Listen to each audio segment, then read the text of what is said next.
Nó thì nhầm bọn trong đời công bằng Anjali Namaskar ở từ đời trong bộ Bre Trai Rọt Đài Chỉ rất tình đỏ đồng đầm Bà xa bông bộ lực lộ đòi sẽ đây Rộp chỉ rất là Nó cái lên mình lời sống Namaskar Cả thoại cùng Cái này còn cha bà sống Rộp ông Rộp thân ảnh của nó Nông bật thẻ xa sân đạp bình đồ đòi sẽ đây rộp gọt cái nước đòi sẽ đây chết thẻ xong cảในnhà sắc xa sân tân địa thầm mẹ mình tỏ đến những xong rộp nhận dòng bật bò sạch ngó nè đòi sẽ đây chết thẻ miền bà sợ tìm tổng hình tạch dari bà sĩ cả Sray nói map Mary Sray Nobly Basika Nobly Bahasa Platapum Sengat Basika Bahasa Neng Samnang Basika Maxim ของเพียบจึงกากาแฟหลวงปู่บาสะเริ่มใจยาปรมศพเลงบาสิกา có chứ lên đất trường sở rân mà sợ rừng sở rần chôn đi rừng sọc kha đi chắc quay mà sẽ nó sắp hạt nè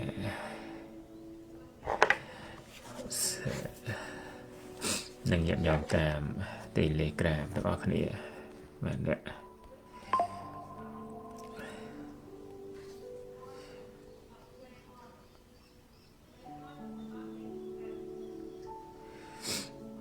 bạn 395 ច្រើនគ្នា395នាក់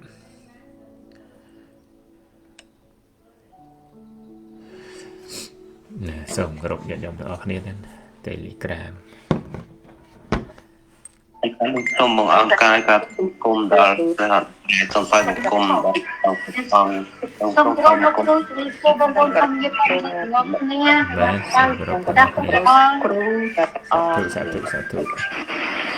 ចាជំរាបសួរលោកគ្រូជំរាបសួរធម្មយានទាំងអស់គ្នាតាមគោរពចាបាទសូមគោរពទាំងអស់គ្នាទាំងគោរពសួរលោកគ្រូហើយនឹង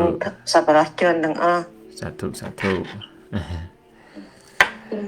សូមគោរពជំរាបសួរលោកគ្រូដោយសេចក្តីគោរពពីចម្ងាយផងដែរទៀនបាទសូមគោរពបាទសក់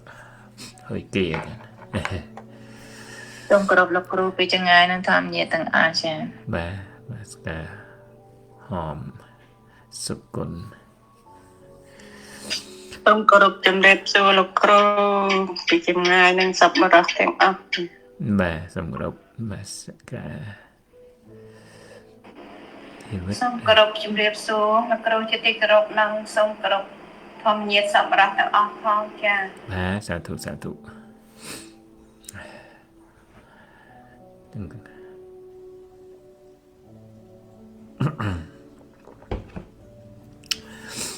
នៅថ្ងៃនេះយើងបាន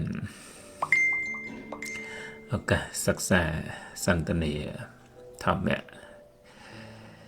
សភាវៈធម៌ដ៏មានជម្រៅដែលត្រាស់ដឹងដោយព្រះសម្មាសម្ពុទ្ធណាផ្ដើមយល់ដឹងបន្តិចម្ដងតាមរយៈស្ដាប់នឹងការសន្ទនាព្រោះសុភាពនៃធម៌ដែលអកំបាំងនឹងជ្រៅក្រៃលែងល្អិតក្រៃលែងពិបាកនឹងគិតដោយខ្លួនឯងនេះជាទូទៅយើងមិនអាចគិតឃើញវាមានជំរឿដល់រៀនតាមសុភៅទៅគិតទៅខ្លួនឯងធ្វើឲ្យខ្លួនឯងចម្រើនយ៉ាងមកដូចរឿងថ្វាយគុំព្រះអញ្ចឹងដាក់ខ្លួនឯងថាខ្លួនឯង phải cùng với chế tân ai chỉ có sao thôi mày đằng thôi mày score giờ mày nè chỉ cả dừng ở bàn sẽ đạp tới còn được cái thành nâng có sao là nâng có sao là ban đêm nâng không này là anh thua nè nâng này thầy dân thua ở đằng thà có sao cứ chiều vậy ở với chơi vậy bro ở score nâng từ trong score đấy lực đại phải cùng cứ chia có sao nè cả phải cùng cái này con cha kêu vô sức cơ bật đại sự đây kêu bật cái này đại sự đây chỉ là thề đấy គោរពជំរាបសួរលោកគ្រូសូមគោរពជំរាបសួរតាមរយៈអានេះ về xong rồi đang dần ខ្ញុំកន្លងសូមថ្លែងបង្គំលោកចាស់គ្រប់អង្គជំរាបសួរលោកគ្រូនិងលោកសប្បុរសដោយគោរពពីចម្ងាយ về xong rồi đang ngày đang dần slap tia sanh tình địa tia rười tia đợt đài tiết bàn tay là mình tích mà đòn chùm rừ tròn chùm mùi nâng cạp bích chỉ tu tới với ọt mẹ sụp hiệp tròn chùm mùi nâng cạp bích chẳng ta chưa tình được ta khá luôn dưỡng chạy thô chạm thô dồn thô bàn tay ọt bàn để kết thả trời lẹo bóng đời vì thi nè gọi mẹ sự hiệp lẹo bóng để kết thả dưỡng những gọi đại khơi nè sắc xạ thô tới lẹo bóng dưỡng khơi nè dưỡng trong ra là chỉ từ tới khơi dưỡng nó trong ra hơn là hơn mong chết thô chạm thô dưỡng đời miền nẹ dưỡng đời tịch thệ dưỡng đời tân hà đúng đuổi có ra cả trường thầm đà được tiền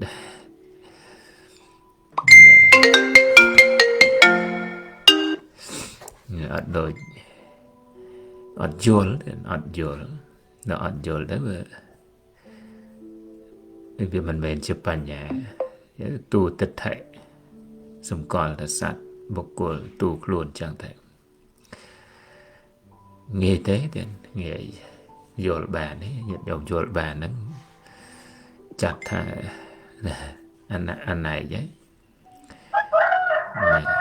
សូមគោរពជំរាបសួរលោកគ្រូចាសូមគោរពជំរាបសួរតាមញាតិទាំងអស់ này về nên cái xong group chơi nhận dòng miền Văn Hà Santani tàu nâng thân nạn đi ở vậy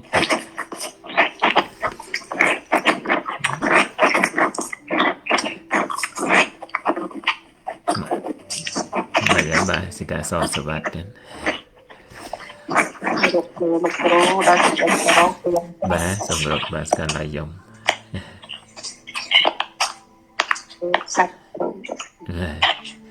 bà sẽ cả so sờ vặt đến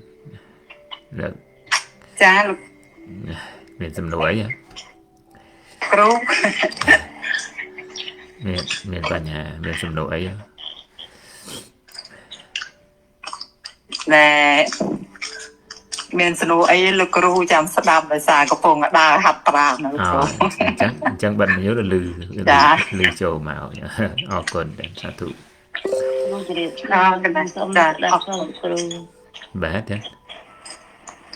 nhầm bạn nhà xôm đã bằng nhầm bắt trẻ ấy thế màu khang ná đấy cái màu khang ná đây nơi bòi bài tiền nơi bòi bài nè là ăn uống đôi xa nơi khang này từng kia mà chuồn tới nhầm bắt bàn đi rút tên này tên nào chẳng hạn sợ bạn sẽ đạp bà mình ấy thế làm sờ bài bàn tay trong sẽ đạp bị ấyពេលលោកគ្រូសន្ទនាទៅខ្ញុំរៀនស្ដាប់ទេឲ្យដឹងណែអត់ដែលបានស្ដាប់ចេះស្គាល់កណ្ដាលនេះថាឃើញជាអ្វីទេអត់ទាន់ស្គាល់លោកគ្រូអត់សូវកណ្ដាលនេះមានឃើញទេដាច់បាត់ទេដល់ណែមានបែសំគ្រប់ដែរ បាទសូមឱកាសលោកគ្រូទៀនសូមថ្វាយបង្គំដល់លោកគ្រូនិងសូមគោរពដល់ញាតិមិត្តក្នុងការសិក្សាព្រះធម៌ទាំងអស់ផងទៀន បាទសូមគោរព សិក្សាបន្តអំពីឥន្ទ្រី22បន្តទៀត បាទ ពីម្សិលមិញដល់មនិន្ទ្រីថ្ងៃនេះលើកអំពីបរិសិន្ទ្រីលោកគ្រូទៀន ណាអ្វីបរិសិន្ទ្រី បរិសិន្ទ្រីគឺភាវៈជាបរោះ ភាវៈធំភាវៈរូបជាធំ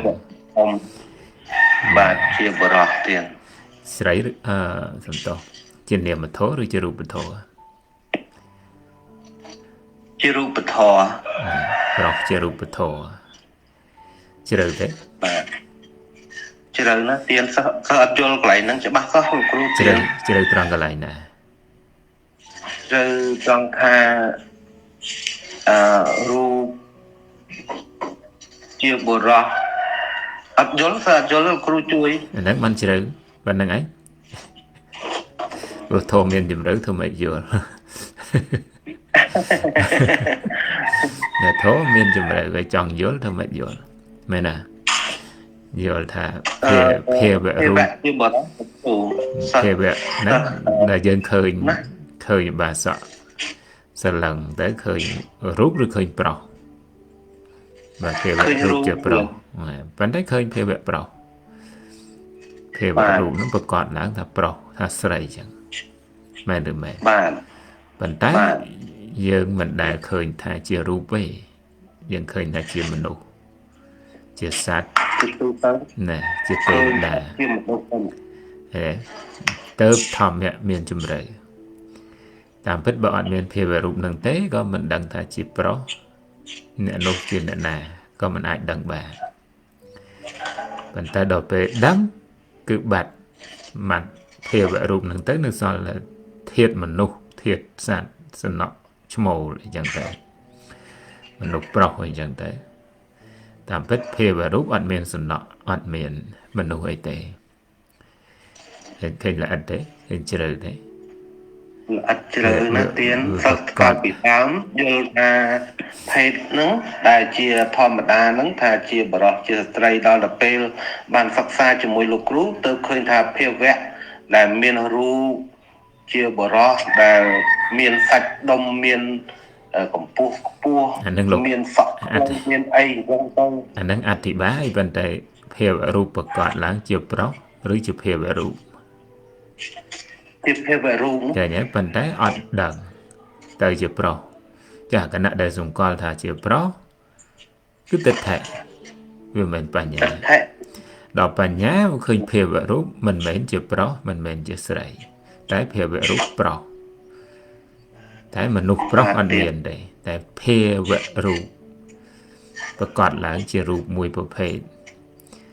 ជាប្រុសអញ្ចឹងតែអត់មានភាវៈរូបនឹងទេប្រុសក៏អត់មានដែរប៉ុន្តែវាជ្រៅវាអត់បាននៅសល់ត្រឹមតែភាវៈរូបវាហួសពីភាវៈរូបទៅនៅសល់សត្វបុគ្គលប្រុសសត្វបុគ្គលស្រីអញ្ចឹងតែឃើញជ្រៅទេ បាទធម៌នេះមានជំរឿណាស់ទៀន ហើយយើងជ្រៅហ្នឹងតលយល់ថាជំរឿហ្នឹងនៅត្រង់កន្លែងណានៅត្រង់កន្លែងធនហ្នឹងពិតប៉ុន្តែអត់ឃើញធនហ្នឹងទៅឃើញមនុស្សទៅឃើញសត្វមែនឬមែន គឺត្រូវត្រង់ថាភាវៈមានក៏ប៉ុន្តែពេលដែលយើងមើលឃើញយើងឃើញថារូបប្រុសរូបស្រីរូបមនុស្សរូបសត្វតែម្ដងវាអត់ឃើញជាភាវៈលោកគ្រូ ហ្នឹងហើយភាវៈរូបមិនភាវៈមនុស្សឯងភាវៈរូបរូបប្រុសហ្នឹងកើតពីបច្ច័យអ្វី រូបប្រុសកើតអំពីកម្មដូចគ្នាលោកគ្រូ ណាអត់មានកម្មមានរូបបុរសដែរទេបុរិស័កភាវៈរូបដែរឬទេ អត់មាន អត់ ទេ មានទេឃើញទេតែបុរិស័កភាវៈរូបប្រកបតាមទ្វាភ្នែកដែរឬទេ មិនប្រកបទេទៀន ឃើញទេតែចាំមើលឃើញរូបស្រី ក៏មិនប្រកបដែរទៀនឃើញតែភាវៈរូប ណាមើលឃើញរូបស្រីប៉ុន្តែមិនបានឃើញរូបស្រីទេចក្ខុវិញ្ញាណតែគិតថាស្រីមែនឬមែន បាទទៀនបាទ អញ្ចឹង ជាអារម្មណ៍មួយណាជារូបារម្មណ៍ជាសត្វទារម្មណ៍ជាគុណទារម្មណ៍ជារក្សារម្មណ៍ឬជាផតពារម្មណ៍ ជារូបារម្មណ៍ទៀន មិនមែនទេភាវរូបមិនមែនជារូបារម្មណ៍ទេ អូ ជាធម្មអារម្មណ៍ ជាធម្មអារម្មណ៍ វាមិនប្រកបតាមទ្វារភ្នែកវាមិនប្រកបតាមទ្វារតិចច្រមុះដានកាយឃើញទេសំឡេងស្ត្រីជាភាវរូបទេ សំឡេងស្ត្រីជាភាវរូប ដែរឬទេស្ដាប់ទៅដឹងសំឡេងដូចស្ដាប់ខ្ញុំនិយាយដឹងសំឡេងបុរសមែនឬមែន បាទទៀន ប៉ុន្តែជាភាវរូបដែរឬទេជាភាវរូបដែរឬទេឃើញទេសំឡេងមិនមែនជាភាវរូបប៉ុន្តែភាវរូបមាន បាទទៀន ល្អិតជ្រៅក្រៃលែងมันអាចដឹងបានតាមទ្វារភ្នែកតិចច្រមុះដានកាយតែដឹងបានតាមចិត្តនឹកគិត បាទ ជា ទៀន ធម្មអារម្មណ៍នឹងភាវរូបទាំងពីរហ្នឹងល្អិតណាស់ណែដល់តែឃើញថាជាភាវរូបបាត់បរោះបាត់ស្ត្រីណែប៉ុន្តែมันអាចទេដល់តែស្ដាប់រឿយៗបានផ្ដើមយល់ទៅភាវរូបមិនមែនស្រីមិនមែនប្រុសតែភាវរូបស្រីភាវរូបប្រុសតែមិនមែនស្រីមិនមែនប្រុសយ៉ាប់ដែរណាស្ដាប់ទេបដិសេធមិនមែនស្រីមិនមែនប្រុសប៉ុន្តែភាវរូបស្រីភាវរូបប្រុសដាក់បានទេប៉ុណ្ណឹង បាទបាទយល់លោកគ្រូទៀន សាធុសាធុអរគុណណាឆ្ងល់អីទៀតទេ បាទលោកគ្រូទៀនតើសូមនិយាយអំពីការបង្ហាត់បង្រៀនរបស់លោកគ្រូចំពោះពាក្យមួយដែលជាក្របប្រដីល្អប្រសើរខ្លាំងណាស់លោកគ្រូតែងពោលថាប្រសិនបើគណៈនេះមិនស្គាល់អកុសលទេកុំសង្ឃឹមឡើយថានឹងបានស្គាល់កុសលវារឿងនៅគណៈនេះបើអត់ស្គាល់ថាអ្វីជាអកុសលហើយពិតណាគឺមិនអាចស្គាល់កុសលបានឡើយទៀន សាធុសាធុព្រោះជាទូទៅអ្វីកើត ព្រោះជាទូទៅអកុសលកើតទៀន ណាឧទាហរណ៍ថាគណៈនេះលឺមែនឬមែន បាទទៀន លឺជាវិបាកប៉ុន្តែស្គាល់លឺតាមសេចក្តីពិតដែរឬទេ ជាទូទៅឬមិនស្គាល់ឬថាជាវិបាកជាសោតៈវិញ្ញាណទេតែឬថាខ្លួនជាអ្នកឮតែម្ដងទៀន មិនស្គាល់គឺជាអ្វី មិនស្គាល់គឺអវិជ្ជា អវិជ្ជាជាកុសលឬជាអកុសល អវិជ្ជាគឺអកុសលទៀន អញ្ចឹងគណៈនេះអវិជ្ជាកើតមិនទាំងស្គាល់ផងកុំចង់នឹកគិតថាចង់ទៅស្គាល់កុសលតែគណៈនេះអវិជ្ជាកើតគណៈលឺអវិជ្ជាកើតគណៈធំក្លិនដឹងរសឃើញអវិជ្ជាកើតគ្រប់ពេលតែមិនដែលដឹងថាជាអវិជ្ជាត្រង់តាមសេចក្តីពិតមែនឬមែន បាទទៀន អវិជ្ជាជាអកុសលធម្មាជាអកុសលមិនដែលដឹងលើអ្នកនិយាយធោះតែមួយយ៉ាងគឺដឹងមែនឬមែន សោះលឺខ្លាំងជាងគេបំផុតសិតតែកំណត់ដឹងទៀតផ ហ្នឹង ង ហើយកំណត់ដឹងនឹងឲ្យតែចេះធោះចេះនិយាយធោះគឺនិយាយវាដឹងហ្នឹងហ្មងតែចំណែកអកុសលអត់ដែលក្លឹកអត់ដែលសិក្សាតែប្រកបដីដឹងអ្វីសិក្សាអ្វីក្រាបថ្វាយអង្គមកណ្ណាគុណចាស់ណែលោកចាស់ប៉ូលីអ្នកដែលស្ដីគោរពក្រែងជ្រះថ្លាពីចម្ងាយទៅចឹងយល់បានទេចឹងនឹងចំណុចហ្នឹងយល់កន្លែងហ្នឹងមួយគឺពីរោះក្នុងចិត្តស្អីទៀតក៏ដូចគ្នាដែរណាស្អីទៀតក៏ដូចគ្នាដែរគឺផ្ដើមពីការយល់មួយពាក្យមានតម្លៃដូចបរិស័កភាវរូបឯងណាយល់បានគឺពីរោះហើយគឺត្រង់ថាវាល្អិតវាជ្រៅជារូបសត្វកើតពីកម្មភាវរូប ប្រកបប៉ុន្តែមិនដែលដឹងថាត្រង់ត្រឹមត្រូវតាមភាវរូបឃើញថាមនុស្សស្រីមនុស្សប្រុសនេះអត់នៅសល់ត្រឹមតែរូបវាលើសពីរូបទៅណែគិតថាស្រីមែនប្រុសមែនអញ្ចឹងទៅតែ បាទ ភាវរូបដែលល្អិតជ្រៅក្រៃលែងមិនអាចឃើញបានអ្នកយើងមើលទៅឃើញប្រុសមែនឬមែន បាទ ឃើ ទៀ ញ ន ឃើញល្អិតទេតែតាមពិតចក្ខុវិញ្ញាណមិនឃើញបុរសទេចិត្តនឹកគិតប្រុសណាអំណាចនៃរូបនឹងក្រៃលែងណាហាក់ដូចជាឃើញ មានគឺរូបប្រុសហើយរូបស្រីមានព្រោះចិត្តគិតហ្នឹងលោកគ្រូទៀន ចិត្តគិតហ្នឹងហើយបើព្រោះរូបប្រុសជាធម្មអារម្មណ៍រូបស្រីជាធម្មអារម្មណ៍ បាទទៀន ណែប៉ុន្តែមានដែលដឹងថាជារូបដែរឬទេមិនដែរទេ មិនងាយទេតែឃើញប្រុសឃើញស្រីតែម្ដងលោកគ្រូ ណែទៀតបាទក្រាបថ្វាយគុំគណៈកញ្ចាស់អង្គគ្រូប៉ែនសិដ្ឋាព្រះគ្រូចាតិកាវត្តភ្នំសន្ទូចទាំងដោយសេចក្តីគោរពកត់ក្រែងជ្រះថ្លាពីចម្ងាយដែរសូមការអនុញ្ញាតសិក្សាសន្ទនាធម្មៈបន្តអរគុណទាំងនុកអាសក់ បាទសូមថ្លែងអំណរគុណលោកគ្រូទាំងស្វ័យបង្គំមានលោកគ្រូ បាទលោកគ្រូ បាទជំរាបសួរ បាទសូមគោរព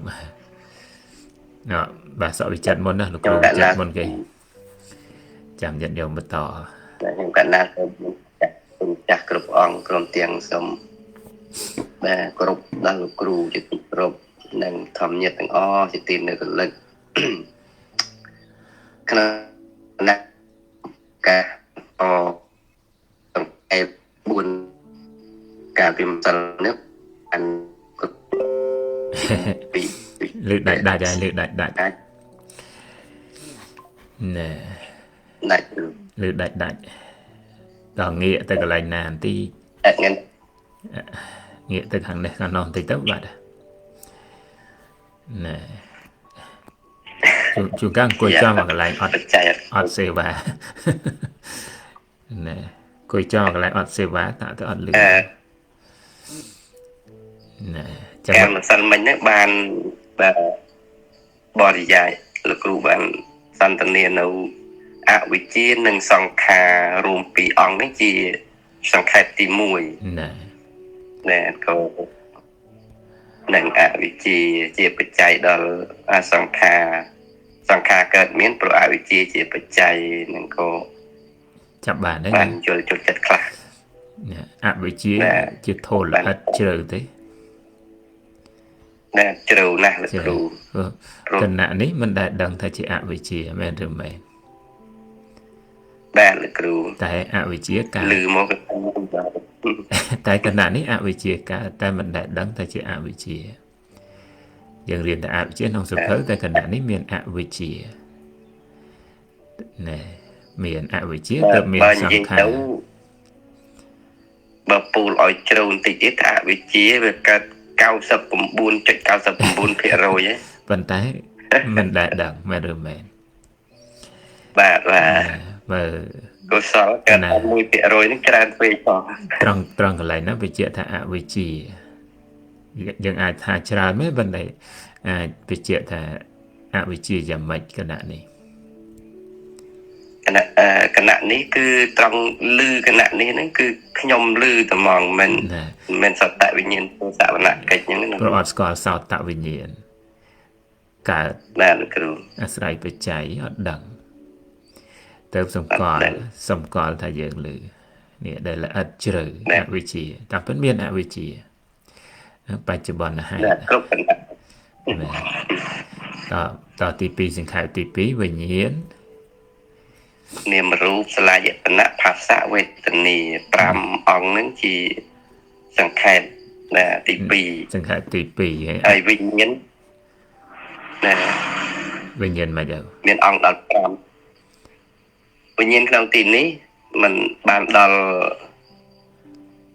វិញ្ញាណទាំង19នេះលោកគ្រូមិនយល់វិញ្ញាណ19នេះ វិញ្ញាណហ្នឹងឯងដែលជាបច្ច័យនាំឲ្យកើតនាមរូបប៉ុន្តែ បច្ច័យកើតនាមរូប ព្រោះជាបច្ច័យកើតនាមត្រង់កន្លែងណា ច จัยវិញ្ញាណដែលបច្ច័យឲ្យកើតនាម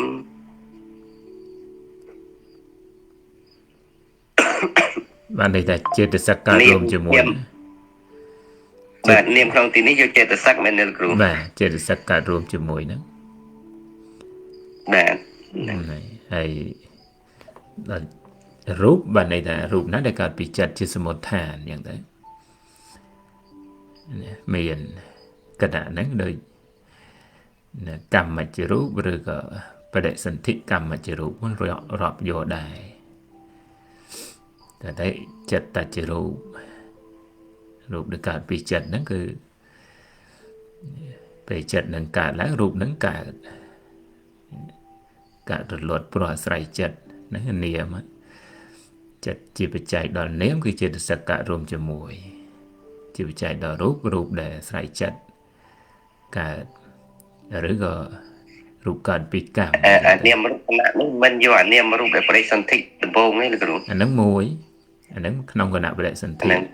តែក្នុងប្រវត្តិកាលវិញ្ញាណតែនេះយកទាំងពីរទាំងបរិសន្ធិកាលនិងប្រវត្តិកាលផងប្រវត្តិកាលផងវាមានរូបដែលកើតអំពីចិត្តកើតអំពីវិញ្ញាណហ្នឹងឯងជាសមុទ្ឋានអញ្ចឹងលើកយកអារូបដែលកើតជាប្រវត្តិកាលនៅក្នុងគណៈនេះបាទកំពុងលឺប្រកាសអញ្ចឹងលឺបើសំឡេងបើចិត្តអត់មានសំឡេងដែរទេនេះសំឡេងកើតពីចិត្តជាសមុទ្ឋានគិតនិយាយរូបដតីទៀតកើតពីចិត្តជាសមុទ្ឋានកើតពីដូចវណ្ណរូបអីជាដើមហ្នឹងក៏មានចិត្តជាសមុទ្ឋាននឹងជាបច្ច័យនាំឲ្យមាននាមរូបហ្នឹងគឺវិញ្ញាណហើយបានមានសលាយតនៈនាមរូបមានអាយតនៈបែបរូបមិននិយាយពីរូបកើតពីសមុទ្ឋាន4តម្រងគ្រូបាទតែរូបណាដែលកើតពីចិត្តវិញ្ញាណជាបច្ច័យដល់នាមរូបមិនចឹងរូបណាដែលកើតពីចិត្តចឹងនាមរូបនាមជាធាតុដឹងគឺចេតសិករូបណាដែលតកតងពីចិត្តដែលកើតហើយមានរូបនឹងកើតនឹងហើយនាមរូបកើតព្រោះចិត្តជាសមុទ្រជាបច្ច័យវិញ្ញាណជាបច្ច័យដល់នាមរូបហ្នឹងណាជាបច្ច័យដល់សលាយតនៈជាបច្ច័យយ៉ាងម៉េចនាមរូបជាបច្ច័យដល់សលាយតនៈបច្ច័យយ៉ាងម៉េចទៅតាមគណៈនេះបានន័យថាគណៈនេះសលាយតនៈគណៈនេះគឺសតៈប្រសាទផងសតៈវិញ្ញាណផងសំឡេងផងសំឡេងសតៈវិញ្ញាណហ្នឹងសំឡេងមិនមែនសតៈវិញ្ញាណទេសំឡេងជារូបហ្នឹងណាសតៈវិញ្ញាណដឹងសំឡេងដល់សតៈប្រសាទទៅរូបកើតពីកម្មមិនចឹងបាទព្រោះមាននាមរូបហ្នឹងទៅមានសលាយតនៈមែនឬមែនបាទគ្រូអត់មាននាមរូបទេធ្វើម៉េចមានអាយតនៈអញ្ចឹងគណៈឃើញជានាមធម៌ជាអាយតនៈតែអាស្រ័យចក្ខុប្រសាទរូបចក្ខុប្រសាទរូបជារូបកើតពីកម្មប៉ុន្តែជាអាយតនៈជារូបជាអាយតនៈរូបអារម្មណ៍ពណ៌ផ្សេងកើតពីអីក៏ដោយប៉ុន្តែគណៈនេះមានវណ្ណរូបប្រកបទៅចិត្តឃើញកើតឡើងហើយវាគណៈនេះមួយគណៈឃើញនេះវាមានទាំងរូបទាំងនាមអញ្ចឹងទាំងរូបទាំងនាមនឹងជាអាយតនៈបើអត់មានរូបនាមទេអត់ជាអាយតនៈអីបានទេមែនយ៉ាងគណៈនេះវាមានអាយតនៈ4គ្រូមានរូបាយតនៈ1ចក្ខវាយតនៈ1ហើយនិងមនីយតនៈ1ធម្មាយតនៈ1បាទគណៈហ្នឹងមានអាយតនៈព្រោះនាមរូបហ្នឹងជាបច្ច័យ ណែហើយបានមានអាយតនៈទៅមានផស្សៈព្រោះផស្សៈមិនអាចកើតបានបើអត់មានអាយតនៈគឺតើមានអាយតនៈប៉ះខ្ទប់ប៉ុន្តែទៅផស្សៈនឹងកើតឡើងទាំងផស្សៈដែរ ផស្សៈនៅក្នុងទីនេះយកទាំងអស់ហ្មងហ្នឹងគ្រូ បាទផស្សៈក្នុងទីនេះយកត្រង់តួរបស់ផស្សៈនឹងកើតបានតើឈ្មោះតួគឺឈ្មោះរបស់ផស្សៈនឹងគឺប្រជុំរួម ឧទាហរណ៍ថាបើយកក្នុងឃើញភាសានៅក្នុងដែលអាយតនៈមិនយកអាយតនៈហ្នឹងហើយភាសានៅក្នុងគណៈនេះបានន័យថាចក្ខុវិញ្ញាណកំពុងកើតឡើងអញ្ចឹងបើអត់មានឃើញអត់មានរូបប្រកបអត់មានចក្ខុប្រសាទប្រជុំព្រមរួមទាំង3នឹងទេឈ្មោះថាផស្សៈដែរឬទេអត់គ្រូ ហើយអញ្ចឹងផស្សៈហ្នឹងគឺជាឈ្មោះនៃធម៌3ណាវត្ថុអារម្មណ៍វិញ្ញាណ បានន័យថារូបារម្មណ៍មួយចក្ខុវត្ថុមួយហើយនឹងវិញ្ញាណចក្ខុវិញ្ញាណមួយ អញ្ចឹងទាំង3ហ្នឹងគឺជាអាយតនៈទៅផស្សៈកើត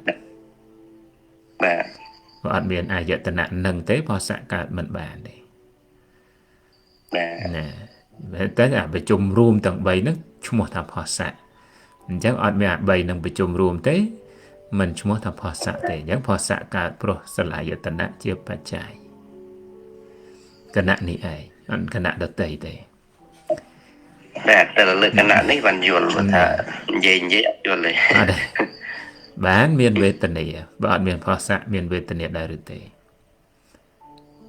អត់មានទេអត់ភាសា ឃើញវេទនាកើតគ្រប់ពេលព្រោះផស្សៈជាបច្ច័យ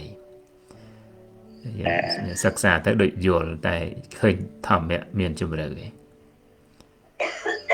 សំបីលើគណៈនេះហើយប៉ុន្តែនៅតែមិនអាចដឹងបានមែនឬមែន គិតដូចយល់តែតើមិនអាចដឹងការពិតប្រចាំបានគ្រូ ទៅលះមិនបាន បាទគិតយល់តាមបច្ច័យហ្នឹងយល់ទៅ តែមិនគ្នាផ្ដើមគិតយល់បន្តិចម្ដងនេះឯងគឺធម្មៈមានជំរឿអញ្ចឹងផ្ដើមយល់សិក្សាផ្ដើមយល់មិនផ្ដើមយល់តួធម្មៈហ្នឹងទេផ្ដើមយល់ធម្មៈហ្នឹងមានជំរឿសូម្បីនិយាយឈ្មោះធនហ្នឹងហើយប៉ុន្តែតួធនហ្នឹងអត់ដែលប្រកបទេមែនឬមែន បាទ នេះតែជ្រៅយើងអាចតែយ៉ាងនេះអាហ្នឹងគិតខ្លួនឯងតែធនហ្នឹងកើតអញ្ចឹងអាស្រ័យបច្ច័យយ៉ាងហ្នឹងបើអត់មានបច្ច័យអញ្ចឹងទេធនហ្នឹងអត់មានតែមិនមែនអ្នកណាធ្វើហើយក៏មិនមែនក្នុងអ្នកណាដែរ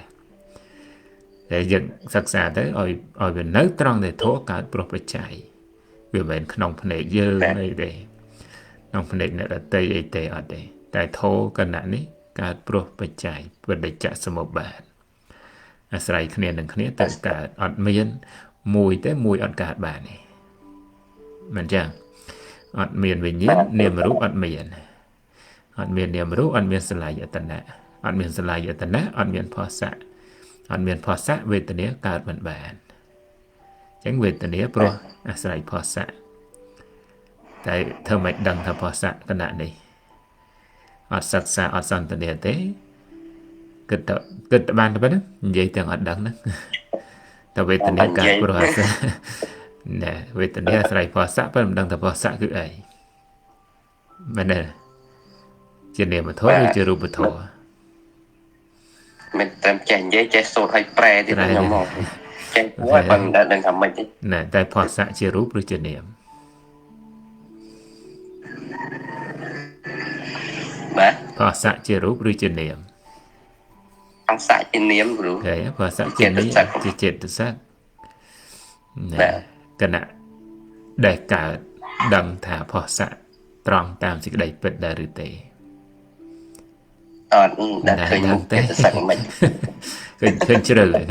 ពុទ្ធដីកាជ្រៅនេះដែលផ្ដើមយល់ថាធម្មៈមានជំរឿមិនសិក្សាទៅយើងដឹងឯង ដឹងថាធម៌នឹងមានជំរឿមិនងាយនឹងយល់បានតើតឹងនឹងបញ្ញាចម្រើនឡើងបន្តិចម្ដងណាទៅធម្មៈនោះប្រកបណា ដូចខណៈនេះមិនថាដែលលឺម្ដងអញ្ចឹង ហ្នឹងហើយ ខ្ញុំដឹងថាវាបាសៈយ៉ាងណាវាបាក់ទុកយ៉ាងម៉េច នេះបើមិនមានផស្សៈត្រឹមតែបានពោលតែប៉ុណ្ណោះបើមិនមានផស្សៈ បាទគ្រូ ជាបច្ច័យទេធ្វើមិនលឺមែនឬមែន បាទគ្រូបាទហ្នឹងហើយ ហើយបើអត់មានលឺទេ មិនថាផាសៈយ៉ាងម៉េច ហើយបើអត់មានលឺទេធ្វើមិនផស្សៈកើតឡើងបានហើយចឹងផស្សៈមិនអាច បាទ ការប៉ះខ្ទប់រវាងដើមឈើដុំថ្មអីវាមិនមែនឈ្មោះថាផស្សៈព្រោះផស្សៈជានាមធម៌តែបើអត់ចិត្តផស្សៈកើតមិនបានស្រ័យចិត្តទៅកើតអរគុណអ្នកគ្រូវិចិត្រថ្ងៃនេះប៉ុណ្ណឹង បាទសាធុអរគុណគ្រូបាទ បាទនឹងសូមក្រុមជ័យបាទស្ការរដ្ឋាមិញនៅទេឃើញលើកដៃមិញស្មានមានសំណួរអីបាទស្ការលៀងវិសៀងគាត់ឃើញលើកដៃដែរមិញបាទស្ការណាមិញពីរនាក់អន់ចិត្តត្រឡប់ទៅវិញអញ្ចឹងណាអញ្ចឹងបន្តទៅ វិទ្យុលោកគ្រូ បាទបាទស្ការសវត្ថា ចាលោកគ្រូសូមគោរពជំរាបសួរ បាទសូមគោរពណា លោកគ្រូថ្ងៃនេះសូមដឹងសូមចេះពីសតិប្បដ្ឋានកាយក្នុងកាយមិនទៅលោកគ្រូ កាយក្នុងកាយតលៀតតែស្គាល់ថាអ្វីជាកាយ អត់ស្គាល់ផងលោកគ្រូ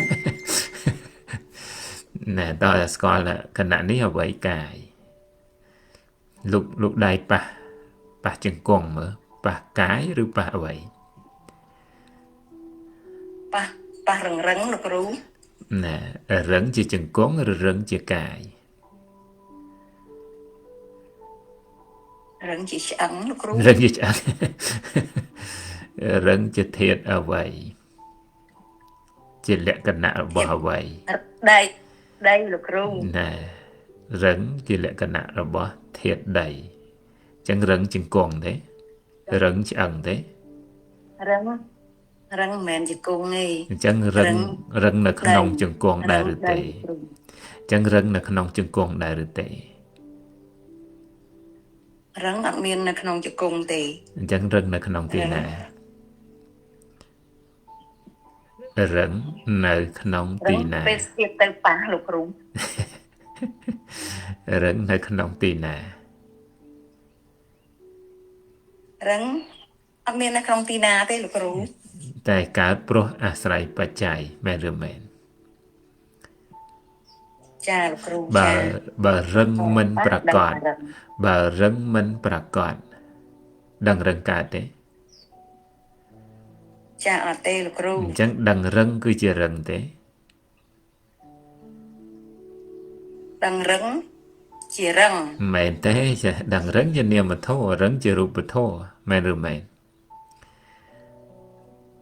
ចាលោកគ្រូ ណែហេ រឹងជារូបធម៌ អញ្ចឹងរឹងនៅក្នុងទីណា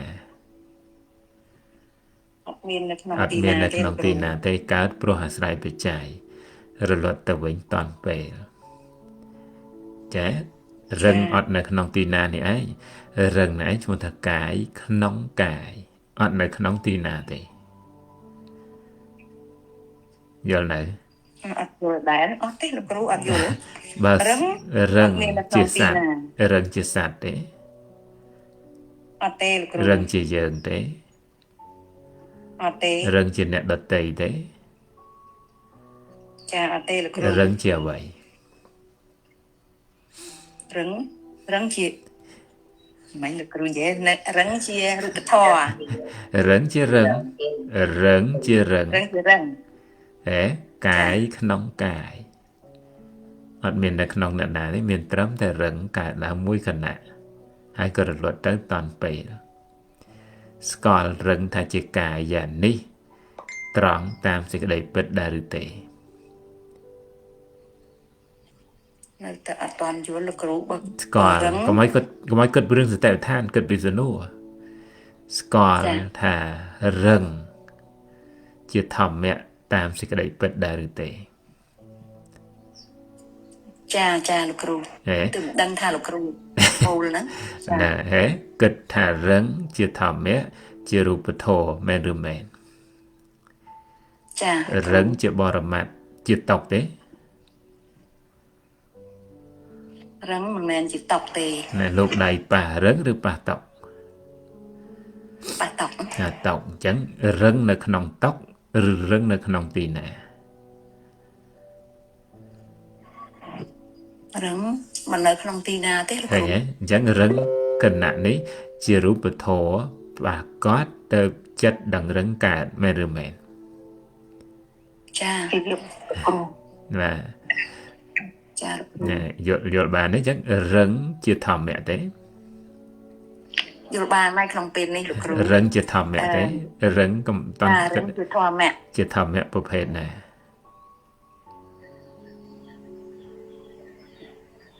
ពេលណាលោកគ្រូ ដឹងអារម្មណ៍ទេរឹងដឹងអារម្មណ៍ទេ ដឹងអារម្មណ៍ដឹងលោកគ្រូដឹងអារ ដឹង ម្មណ៍ រឹងដឹងអី ដឹងថារឹង រឹងដឹងអី អត់ដឹងទេ រឹងដឹងអី ដឹងរឹងលោកគ្រូ រឹងវាចេះដឹងរឹងដែរ ចិត្តរឹងទេដឹងអត់ដឹងអត់ចាញាតិធរចាចា រឹងមិនដឹង ចឹងមិន អ្វីទេ ចា យល់នៅរឹង យល់ ជា ហើយលោកគ្រូ រឹងជា យល់ហើយ ធាតុមិនដឹងជាធម្ម យល់ ៈ ថ្នាក់នេះលោកគ្រូ ឡើយឆ្លើយសំណួររឹងជាធាតុដឹងឬជាធាតុមិនដឹង ជាធាតុមិនដឹង សាធុអញ្ចឹងជារូបឬជានាម ចា ជារូបឬជានាម ជារូបលោកគ្រូ ហើយហ៎ជារូប នាមលោកគ្រូ ណែណាថានាម BCA មិនតាន់លោតមកខុសហើយស្ដាប់ ខ សិន លោកគ្រូ ណាស្ដាប់សិនរឹងជារូបធម៌មិនមែនជានាមទេអញ្ចឹងសភាពពិត ចា រឹងលក្ខណៈរឹងអាការរឹងគឺជាលក្ខណៈរបស់រូបមួយប្រភេទដែលមិនមែនជាយើងឃើញទេនេះ ចា ស្គាល់រឹងតាមសេចក្តីពិតនឹងឯងឈ្មោះថាកាយក្នុងកាយព្រោះរឹងអត់មាននៅក្នុងទីណា រឹងមានតែមិននៅក្នុងទីណាទៅរឹងជាកាយក្នុងកាយបើន័យថាសំណួរខ្ញុំដដែលណារឹងជាអ្វីជារឹងហេដូចកាយក្នុងកាយរឹងជាអ្វីជារឹងតែរឹងជាធាតុមិនដឹងជារូបធម៌បើរឹងមិនប្រកបដឹងរឹងបានដែរឬទេ អត់ដឹងទេលោក អ គ្រូ ត់ទេតើរឹងប្រកបទៅដឹងរឹងកើតឡើងរឹងជាកាយមួយប្រភេទហើយតន់តាំងកម្រាក់ញោក្តៅទៅជានេះឯងឈ្មោះថាកាយហើយក្នុងកាយបានន័យថាអត់មានក្នុងយើងទេយើងថា ជប់ រឹង ជប់លោកគ្រូស្ដាប់អត់តាន់ឡើយនេះមុនហ្នឹងលោកគ្រូថារឹងតឹងញ័រហ្នឹងសិតតែជារូប រឹង គ្រូ រឹងតន់ រឹងទុន ជាលក្ខណៈដី ចាចា តាំងកម្រាក់ញោជាលក្ខណៈខ្យល់ ចា ក្តៅ ហ្នឹងសិតតែកាយក្នុងកាយលោកគ្រូ ក្តៅតិចជាលក្ខណៈរបស់ភ្លើងនឹងឯងជាតួកាយកាយមានប៉ុណ្្នឹងឯងកាយបែរតែប្រជុំ អរគុណគ្រូ ក្រុមនៃរូប ចា៎ មួយប្រភេទដែលប្រកបឲ្យដឹងបាននេះកាយ ចា ប្រែតែប្រជុំ ចាអរគុណគ្រូ ឬក៏ប្រែថាពួកធររឹងទន់ហ្នឹងតែ តាំង យើ តែ ង ពេលហ្នឹងលោកគ្រូ តែมันអាចដឹងប៉ុណ្ណឹងឈ្មោះថាសតិប្បដ្ឋានទេ អត់ តើតែស្ដាប់ហើយស្ដាប់ទៀតរឿយណាព្រោះ ពេល យើ ខ្លះ ង លោកគ្រូធម៌មានជំរឿពេកចង់និយាយត្រង់តិចលោកគ្រូធម៌មានជំរឿពេកស្ដាប់ហើយស្ដាប់ទៀតហើយភ្លេចអត់ចេះអញ្ចឹងចង់ថាឈប់ មកពីយើងចង់ចាំមកពីយើងគិតខុស ចង់ឈប់អ៊ុយជ្រៅហ៎ មកពីយើង ច្រើនណា មកពីយើងគិតខុស ទៅណា មែ ទៅ ន មិនចាស់ មិនស្ដាប់ឲ្យចាំទេស្ដាប់ឲ្យយល់ យល់ហ្នឹងក៏យល់បានតែមកពេលលោកគ្រូ អាហ្នឹងមកពីយើងចង់យល់រហូតឃើញទេ ចា យើងនៅជាមួយនឹងចំណងរបស់ខ្លួនឯងមែនឬមែន ចាគ្រូចាចឹង តែ មែន តាមពិតចំណងនឹងឯងជាការពិតជាសច្ចធម៌តែយើងអត់ដឹងរស់នៅជាមួយនឹងចំណងរបស់ខ្លួនគឺតណ្ហា ចាលោកគ្រូ ទៅកើតធុញថាធម្មៈមានជំរឿតែតាមពិតតណ្ហាសោះ ដែលអត់ចេះ តែតាមពិតតណ្ហាសោះមិនត្រូវការចេះទេត្រូវការថាបានស្ដាប់មមតំយល់ចូលចិត្តបន្តិចម្ដងដែរឬទេគឺត្រូវតែផ្ដើមយល់បន្តិចម្ដងវាអត់ត្រូវផ្ដើមចាំស្អីច្រើនដូចគេដូចឯងទេវាអត់ចាំបាច់តែគណៈនេះ ចា ប្រយោជន៍សំខាន់តែយល់រឹងនឹងជាអ្វីដែរឬទេយល់បានទេរឹងជាអ្វី រឹងជារឹងលោកគ្រូ រឹងជារឹងជារូបឬជានាម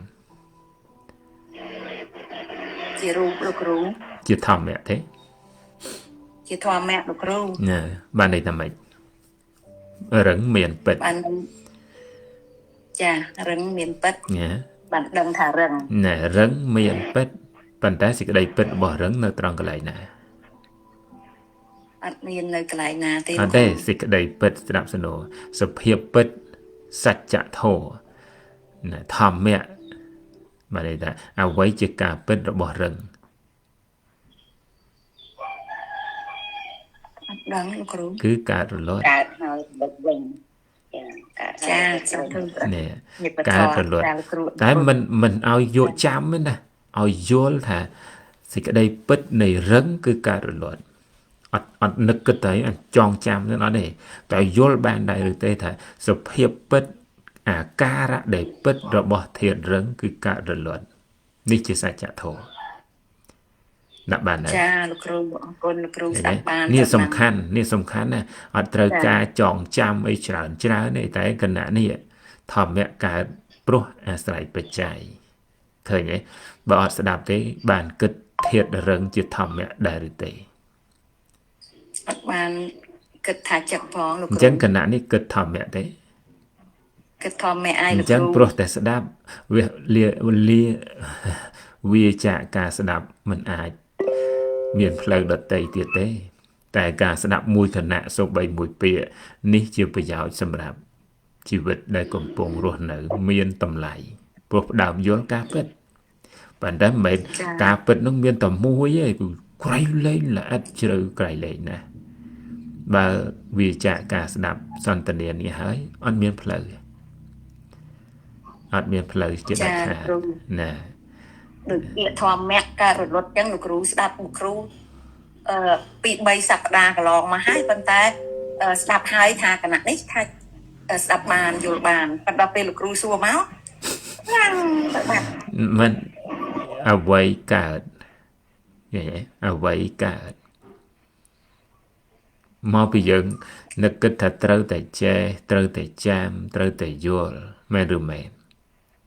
ចាចឹងមែនលោកគ្រូ តែតាមពិតធម៌កើតព្រោះអាស្រ័យបច្ច័យមែនឬមែន មែនលោកគ្រូ សូម្បី មែន គិតចងចាំហ្នឹងណាក៏កើតព្រោះអាស្រ័យបច្ច័យតាមពិតយើងគិតថាយើងមែនឬមែន មែនលោកគ្រូចង់ចេះចង់ចាំចឹង តែក៏អត់បានដឹងថាហេតុអីបានគិតថាយើងគឺមិនដឹងថាគណៈគិតចង់ហ្នឹងគឺជាអ្វី បានគិត ជាធម្មៈចង់គឺជាធម្មៈមិនមែនជាយើងចង់ចេះចង់រួចខ្លួនតណ្ហាមិនមែនជាយើងសច្ចធម៌ទេពិតទេ ចាសច្ចធម៌ពិត ប៉ុន្តែមិនដែលដឹងថាជាសច្ចធម៌នេះ ចា នេះប្រយោជន៍ក្នុងការសិក្សា ចា ណាអរគុណដែលបានស្ការសវណ្ណថា លាលោកគ្រូចា ប៊ូស៊ីអេងបាទណាគេទៀតសូមគោរពចេញ បាទលោកគ្រូចាគោរពលោកគ្រូ ឆ្ងល់អីទៀតមានឆ្ងល់អីទេ មិញខ្ញុំឆ្លើយថាលោកគ្រូសួរថាចិត្តនោះជានាមក៏ជារូបខ្ញុំឆ្លើយថាជានាម ខ្ញុំ ចិត្តនោះមិនជា អត់បានឆ្លួយសួរថាចិត្តណាសួរថារឹងតា ប្រចាំខ្ញុំឮសួរដូច សួរតែចិត្តបាន អញ្ចឹងបានថាឲ្យស្ដាប់ ឆ្លើយទៅ ស្ដាប់ឲ្យច្រើនស្ដាប់ឲ្យល្អស្ដាប់ដោយការប្រុងប្រយ័ត្នស្ដាប់ដោយគោរពគឺស្ដាប់ឲ្យយល់មួយពាក្យមានតម្លៃអញ្ចឹងគណៈនេះឃើញទេគណៈនេះឃើញទេ គណៈនេះឃើញលោកគ្រូ ឃើញជារូបឬជានាម ឃើញជានាមលោកគ្រូ ឃើញជានាមជាយើងទេ មិនមែនជាយើងទេលោកគ្រូ ឃើញជាអ្វី ឃើញជាចាឆ្លិនរួយលោកគ្រូតនេះ ឃើញគឺឃើញឃើញគឺឃើញមិនមែនយើង ឃើញឃើញ ត្រង់ ចាលោកគ្រូ ណែ ចា ឃើញគឺឃើញមិនមែនយើងគណៈនេះឃើញមានពិតតែមិនមែនជាយើង ចាលោកគ្រូចា កើតហើយរលត់ទេ កើតហើយរលត់លោកគ្រូកើ ដឹង តហើយរលត់ ដឹងថាកើតរលត់តាមសេចក្តីពិតទេ ដឹងលោកគ្រូដឹងថាកើតរលត់តាមសេចក្តីពិត ឆ្លើយឲ្យគិតផងណាដឹងទេដឹងទេដែលឃើញចិត្តឃើញនឹងកើតរលត់តាមសេចក្តីពិតទេដែលឃើញអញ្ចឹងទេ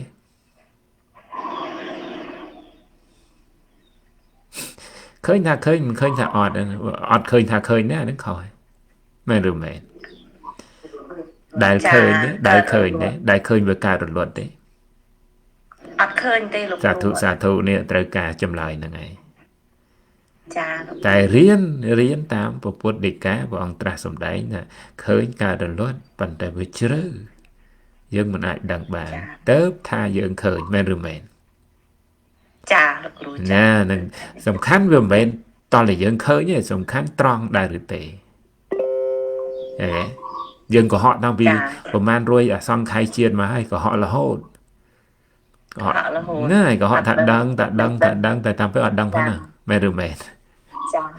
ចាលោកគ្រូ នេះ ចា នេះសំខាន់ប្រយោជន៍សិក្សាធម្មៈផ្ដើមគោរពផ្ដើមប្រព្រឹត្តបដិបត្តិតាមព្រះដ៏មានពភៈមិនមែនផ្ដើមដឹងទេគឺផ្ដើមយល់ថាធម៌មានជំរឿនេះឈ្មោះថាស្មោះត្រង់សច្ចៈបារមីកើតមិនងាយត្រង់បានទេណាតោះតែស្ដាប់យល់ទៅត្រង់ស្ដាប់អត់យល់អញ្ចឹងឯងតើបងចេញមកចេះគ្រប់តែគ្នាហ្នឹងមិនមែនតែបាសកាប៊ូស៊ីអេទេ ចេះអ្នកខ្លះគេចេះមែនតើទៅអូសិតតែដឹងរហូតនិយាយរួចដឹងណាស់ប៉ុន្តែមួយណាក៏អញដែរឃើញក៏អញឮក៏អញធំក្លិនក៏អញដឹងរស់ក៏អញអាកំពុងនិយាយនឹងក៏អញកំពុងចាំធោនឹងក៏អញហើយសិតតែធម៌មិនមែនយើងប៉ុន្តែស្អីអញទាំងអស់ ចា និយាយត្រង់ឬនិយាយកុហក និយាយកុហក និយាយកុហករហូតណាហី ចា លោកគ្រូបង្រៀនហ្នឹងក៏ហក់សូនសិស្សនឹងយកគ្នាមកតែតាមពិតមិនដែលដឹងទេបើសិនជាដឹងសំបីលោកភៈត្រូវការពេញចិត្តចង់បានត្រេកអរមានដែរឬទេរាល់ថ្ងៃហ្នឹងមានទេមានសេចក្តីពេញចិត្តត្រេកអរជាប់ជំពាក់ទេ ជាប់ជាពាក្យដល់លោកគ្រូ មិន មានលោកគ្រូ ដែលដឹងថាវាជាលោកភៈតាមសេចក្តីពិតទេ អត់ដឹងទេលោក មិនដែលដឹងទេដឹងតែអញហ្នឹងឯង ចាមុនដំបូងយើងទៅលោកភ័ក្រដឹងតែអញ ហ្នឹងហើយដឹងតែខ្ញុំចង់ហើយដោយបាសិកាសវត្ថាអញ្ចឹងគេថាខ្ញុំចង់ចេះតាមពិតតណ្ហាសោះហ្នឹងហើយមានដែលដឹងថាវាជាតណ្ហាណាមែនឬមែននេះជាធម្មៈ មែន ចង់ហ្នឹងជានាមឬជារូប តាម ចង់ជារូបឬជានាម ជានាមលោកគ្រូ សាធុជានាមប្រភេទណាចង់ជាចិត្តឬជាចេតសិកជាចិត្តឬជាចេតសិក ចង់ជាចិត្តសិក សាធុចេះបានច្រើនណាហ្នឹងល្អហើយចង់លោភៈមិនមែនជាចិត្តជាចេតសិកឃើញទេកើតរលត់ ចា ណាសភាពពិតនៃលោភៈគឺកើតរលត់មិនដែលលោភៈណាដែលកើតឲ្យអត់រលត់ទេចាឆ្ងល់អីទៀតទេ ឆ្ងល់មកសំណៃលោកគ្រូនិយាយជាមួយស្រីអូននិយាយពីរឿងវិបស្សនាលោកគ្រូ បាទតិចគេមករីណាគេរៀនទៀតណា ចាស្រីអូនស្រីអូននិយាយពីវិបស្សនាស្ដាប់ទៅព្រោះឡើងលោកគ្រូព្រោះខ្លាំងមែន ស្អី ទេ ព្រោះ ជ ត្រង់ ល វិបស្សនាគឺស្អី វិបស្សនា បានដល់ វិ អី បស្សនា វិបស្សនាបានដល់វិជ្ជាលោកគ្រូចាវិបស្សនា បញ្ញាចេត ប សិក ញ្ញាអត់នោះបញ្ញាកណាបញ្ញាចិត្តសិទ្ធ វិបស្សនាជារូបឬជានាម វិបស្សនាជានាមលោកគ្រូ សាធុយើងធ្វើវិបស្សនាបានទេ ធ្វើអត់បានទេលោកគ្រូ ព្រះអង្គត្រាស់សម្ដែងថាម៉េច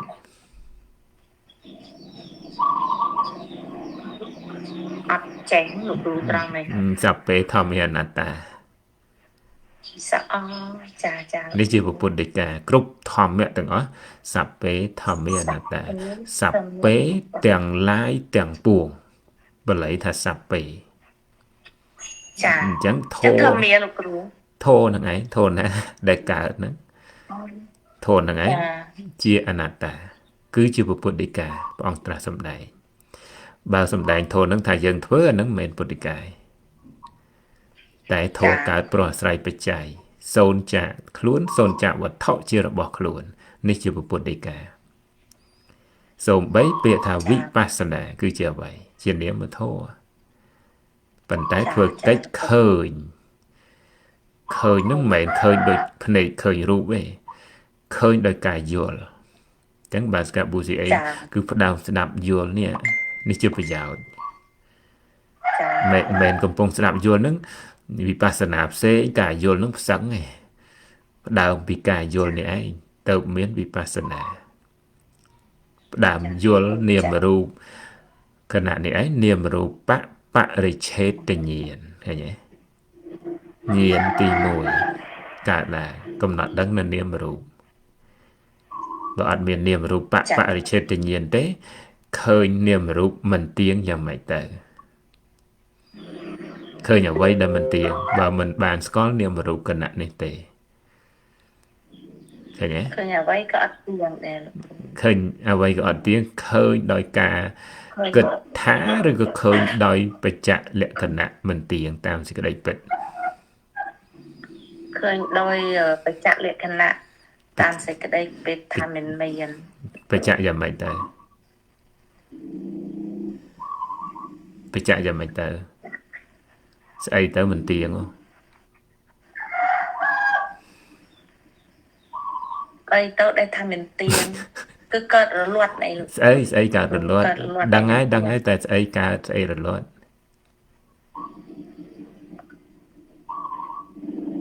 ចាលោកគ្រូ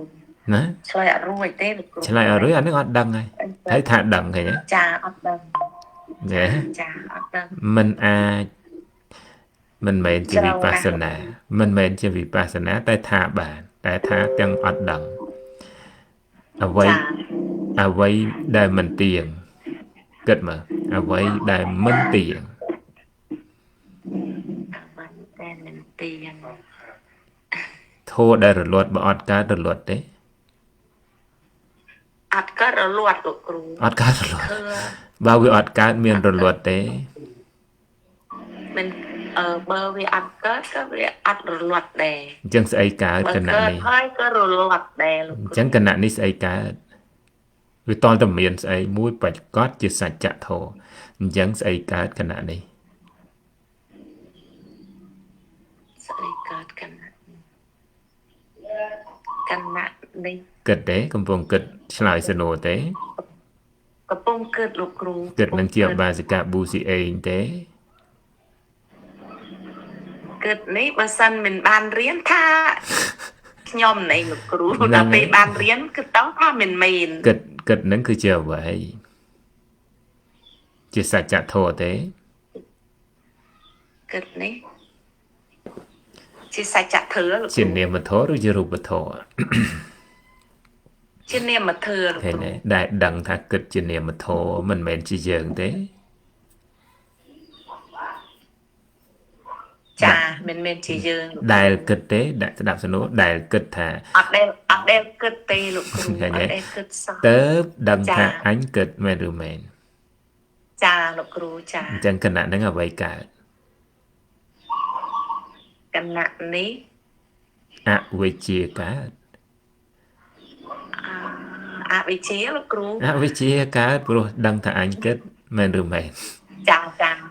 អវិជ្ជាអត់ស្គាល់គិតថាជាអ្វីមែនឬមែនគិតកើតរលត់តែអត់ដឹងថាគិតកើតគិតរលត់តែចេះថាអ្វីៗកើតរលត់មែនឬមែន ចា តែអត់ដឹងថាអ្វីកើតអ្វីរល អ ត់ ត់ដឹងថាអ តាម វិ សេច ជ្ ក្តី ជា ពិត ចា ឃើញទេអវិជ្ជាច្រើនណាស់ក្រៃលែងណាស់អត់ណាស់ជ្រៅណាស់យើងបានស្ដាប់អញ្ចឹងទៅបានដឹងណោរស់នៅក្នុងលោកនៃអវិជ្ជារាល់ថ្ងៃរាល់ពេលរាល់កណ្ ចា ដាលអរគុណបាទស្កាប៊ូស៊ីអេងឆ្ងល់អីទៀត ចាអរគុណលោកគ្រូអុយសេអូនសួរទៀតទៅលោកគ្រូគណៈនេះខ្ញុំចាំស្ដាប់ជម្រាបលាលោកគ្រូ បាទសូមគោរពលា ចាជម្រាបសួរលោកគ្រូ បាទទៀតសូមគោរពណាគេហ្នឹង ជម្រាបសួរលោកគ្រូខ្ញុំតិកែវលើលោកគ្រូ អូណាតែតែលើណែសៀមរាប ចា ដល់ណាហើយសៀមរាប ចាំត្រឡប់មករូបអារម្មណ៍ចក្ខុវិញ្ញាណចក្ខុប្រសាទវិញលោកគ្រូ ណែដល់ចិត្ត ពេលមុនរៀនដល់ចិត្តលោកគ្រូដល់ចិត្តប្រសើរ ណែគណៈនេះអ្វីពិត គណៈនេះអ្វីពិតគណៈនេះឮពិតលោកគ្រូ ឬពិតមានស្អីដែលពិតគណៈនេះហើយអត់ដឹងថាជាសច្ចធម៌តាមសេចក្តីពិត លោកគ្រូសុំម្ដងទៀត មានអ្វីដែលពិតហើយយើងអត់ស្គាល់វាមានទេ មានអ្វីដែលពិតដែលយើងអត់ស្គាល់មានលោកគ្រូ គឺអ្វី គឺអវិជ្ជាអត់ដឹងឯងអត់ស្គាល់សេចក្តីពិត អញ្ចឹងគណៈនេះគឺអវិជ្ជាពិតមែនឬមែន គណៈនេះអវិជ្ជាពិតលោកគ្រូ អវិជ្ជាកើត អវិជ្ជាកើត ព្រោះគ្រប់គណៈដែលឃើញក៏មានឬក៏មានធំក្លិនដឹងរស់ដឹងផលតពៈកំពុងនឹកគិតនិយាយក៏មានដែរមែនឬមែន មែនលោកគ្រូ ប៉ុន្តែដែលប្រកាសគណៈនេះគឺអវិជ្ជាអត់ដឹងរឿងហ្នឹងទាំងអស់ ចាលោកគ្រូ តែសង្កល់តែយើងកំពុងសន្តានាធម៌មែនឬមែន ចាលោកគ្រូ តែគណៈនេះអ្វីពិតគឺឃើញ ចាលោកគ្រូ មុននឹងឃើញមានមុននឹងឃើញមានឃើញទេ អត់ទេលោកគ្រូ ឃើញ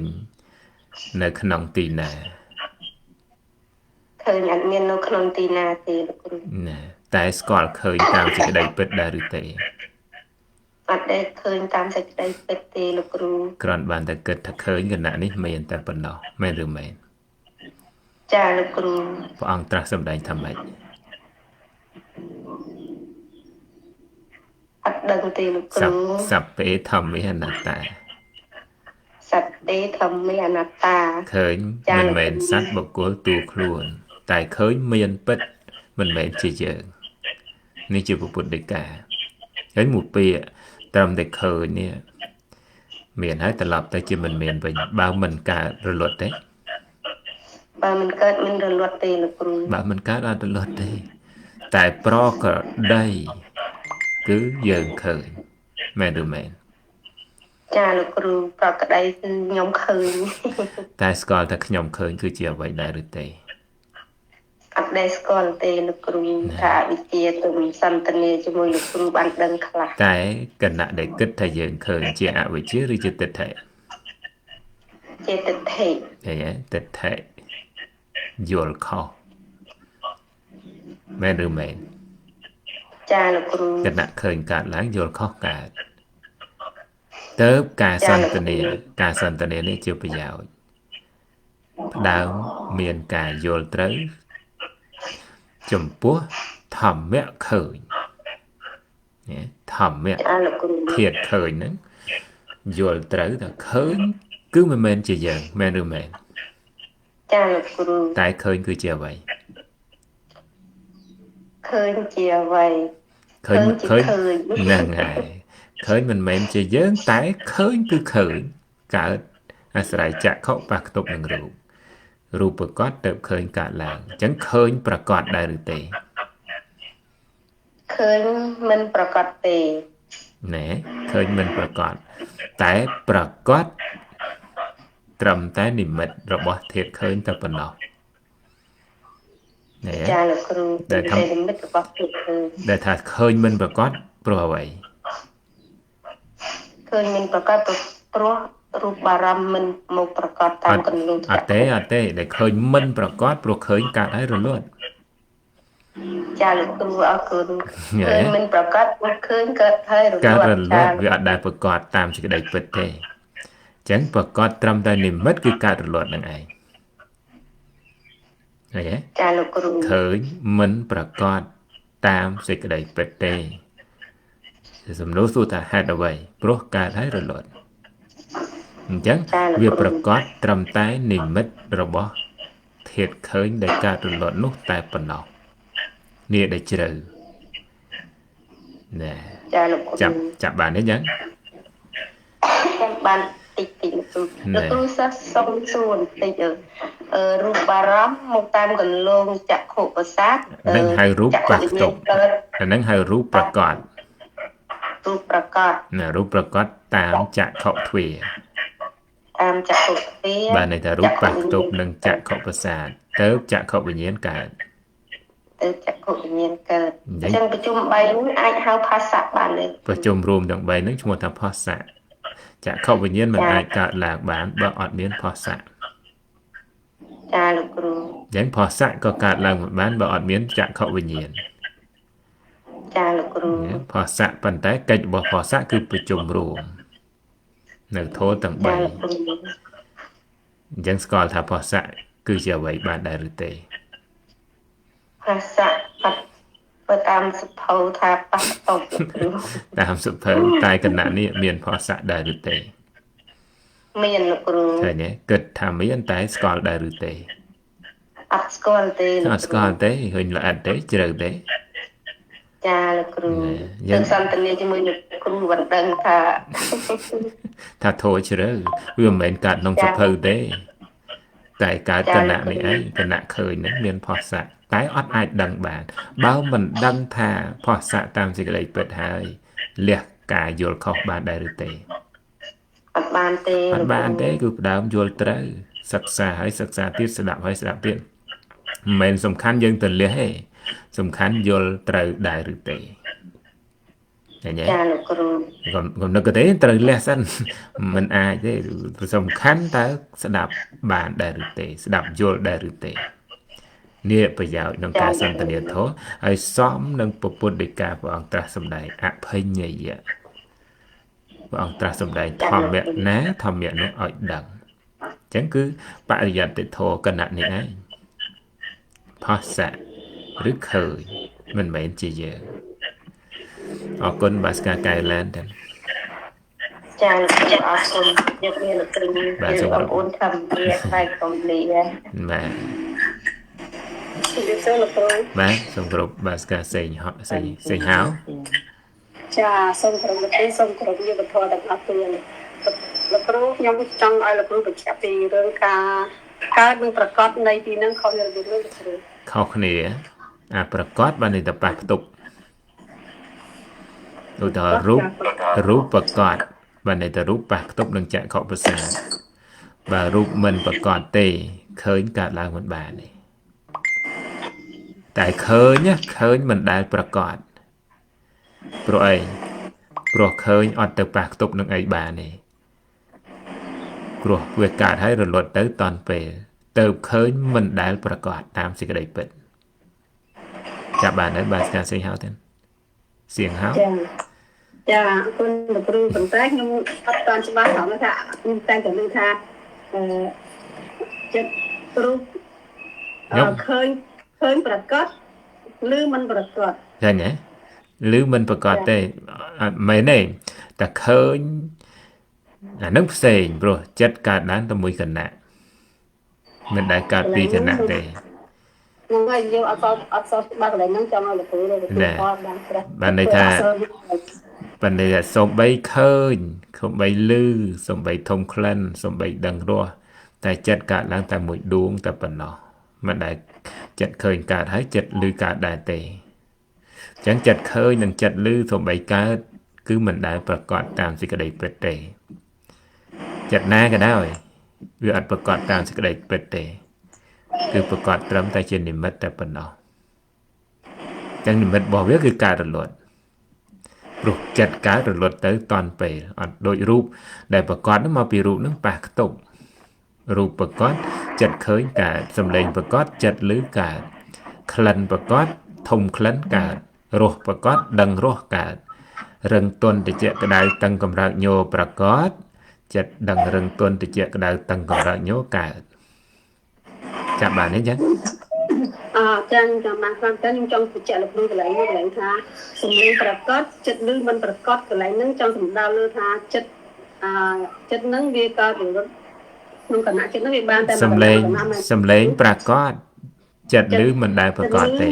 ហ្នឹងហើយមិនប្រកបកន្លែងហ្នឹងព្រោះវាកើតហើយរលត់វាអត់អាចបានចិត្តនឹងសំឡេងវាអត់អាចកើតជាមួយគ្នាមែនទេឧទាហរណ៍ថាបាសិកាថាចិត្តឮប្រកបបានន័យថាចិត្តឮនឹងទៅប៉ះនឹងអីចិត្តឮនឹងប្រកាសនឹងទៅប៉ះនឹងរូបអត់ទេរូបប៉ះខ្ទប់បានន័យថារូបប្រកបបើរូបមិនប៉ះខ្ទប់នឹងសោតប្រសាទទេចិត្តឮកើតដែរឬទេបើរូបមិនប៉ះខ្ទប់ចិត្តឮអត់កើតអញ្ចឹងចិត្តឮកើតហើយធ្វើកិច្ចឮតែប៉ុណ្ណោះពេលហ្នឹងមានសម្លេងកើតដែរឬទេមានសម្លេងចិត្តឮប្រកបចិត្តឮកើតវាអត់ដែរប្រកបទេចិត្តឮកើតចិត្តឮអត់ដែរប្រកបទេមែនទេអត់ដែរប្រកបទេចាប់បានហ្នឹងឡើយហ្នឹងចិត្តឮមិនដែលប្រកបព្រោះវាកើតហើយរលត់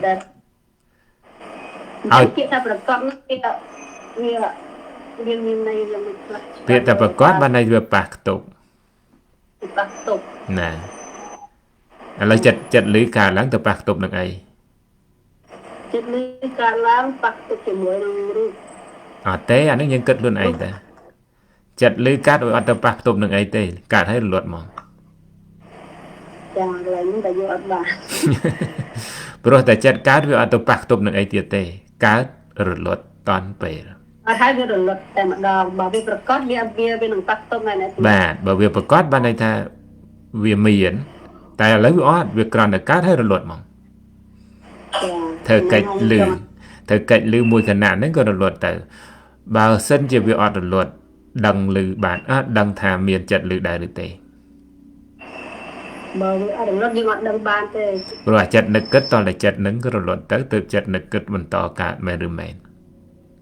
ចាអញ្ចឹងចិត្តឮមិនដែលប្រកបទេចិត្តឮដែលប្រកបនឹងតែតែម្ដងកើតហើយរលត់អញ្ចឹងអាកើតរលត់នេះអានេះ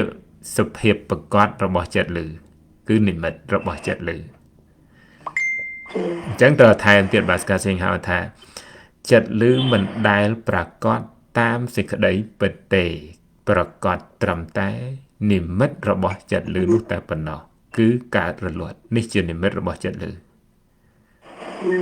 ញុំតែយកច្បាស់ត្រង់តែបាទចិត្តឮប្រកបអត់ទេឲ្យសំឡេងប្រកបចិត្តឮមិនប្រកបប៉ុន្តែចិត្តឮកើតចិត្តឮកើតរលត់ថាកើតទៅទេក៏អត់បានដែរកើតរលត់ចិត្តឮកើតរលត់អញ្ចឹងចិត្តឮមិនដែលប្រកបតាមសេចក្តីពិតបើចង់ថាឲ្យអស់ចិត្តឮមិនដែលប្រកបឬក៏ថាប្រកបបើថាប្រកបក៏ថាទៅបើចិត្តឮប្រកបតែមិនប្រកបតាមសេចក្តីពិតទេគឺប្រកបត្រឹមតែនិមិត្តកណាទៀតគឺប្រកបត្រឹមតែជានិមិត្តតែប៉ុណ្ណោះគឺការរលត់កណាថ្វាយគុំកណាគុណចាស់អង្គគ្រូព្រះអង្គគុណនៅវត្តដងស៊ីសវត្តមានអង្គគ្រូវិចារតិកាជាព្រះកនិយធម្មវិជុវត្តលង AM 97 MHz និងកណាគុណចាស់អង្គគ្រូគុតធម្មទាំងដោយសេចក្តីគោរពកត់ក្រែងនិងដោយសេចក្តីជ្រះថ្លាទាំងតាមការនិញ្ញាតសិក្សាសន្ទនាធម្មៈបន្តចាប់បាននៅបាទស្កាសេងហៅចាចាំបានលោកគ្រូមិនចាំឲ្យយល់ថាខ្ញុំហ្នឹងខ្ញុំវាអត់ច្បាស់ថាប្រកបជាមួយមកពីធ្លាប់ស្ដាប់រឿយទេដាប់រហូតដែរលោកគ្រូមិនតាន់បានស្ដាប់ដល់កម្រិតយល់ណាយើងស្ដាប់ទៀតទៅអញ្ចឹងបានត្រូវការសន្ទនាហ្នឹងតែស្ដាប់ទៅទេក៏អាចយល់បានដែរតលតែសន្ទនារឿយអញ្ចឹងទៅអាចយល់បានចិត្តលឺផ្សេងរូប សំឡេងប្រកាសផ្សេងអញ្ចឹងចិត្តឮជាសំឡេងទេ ចិត្តលឺមិនសំឡេងទេ អញ្ចឹងបើសំឡេងមិនប្រកាស ដើមនោះមកដើមនៅចិត្តទុកសេលៀប គុណវាសនាអញ្ចឹងចិត្តឮកើតនៅក្នុងទីណា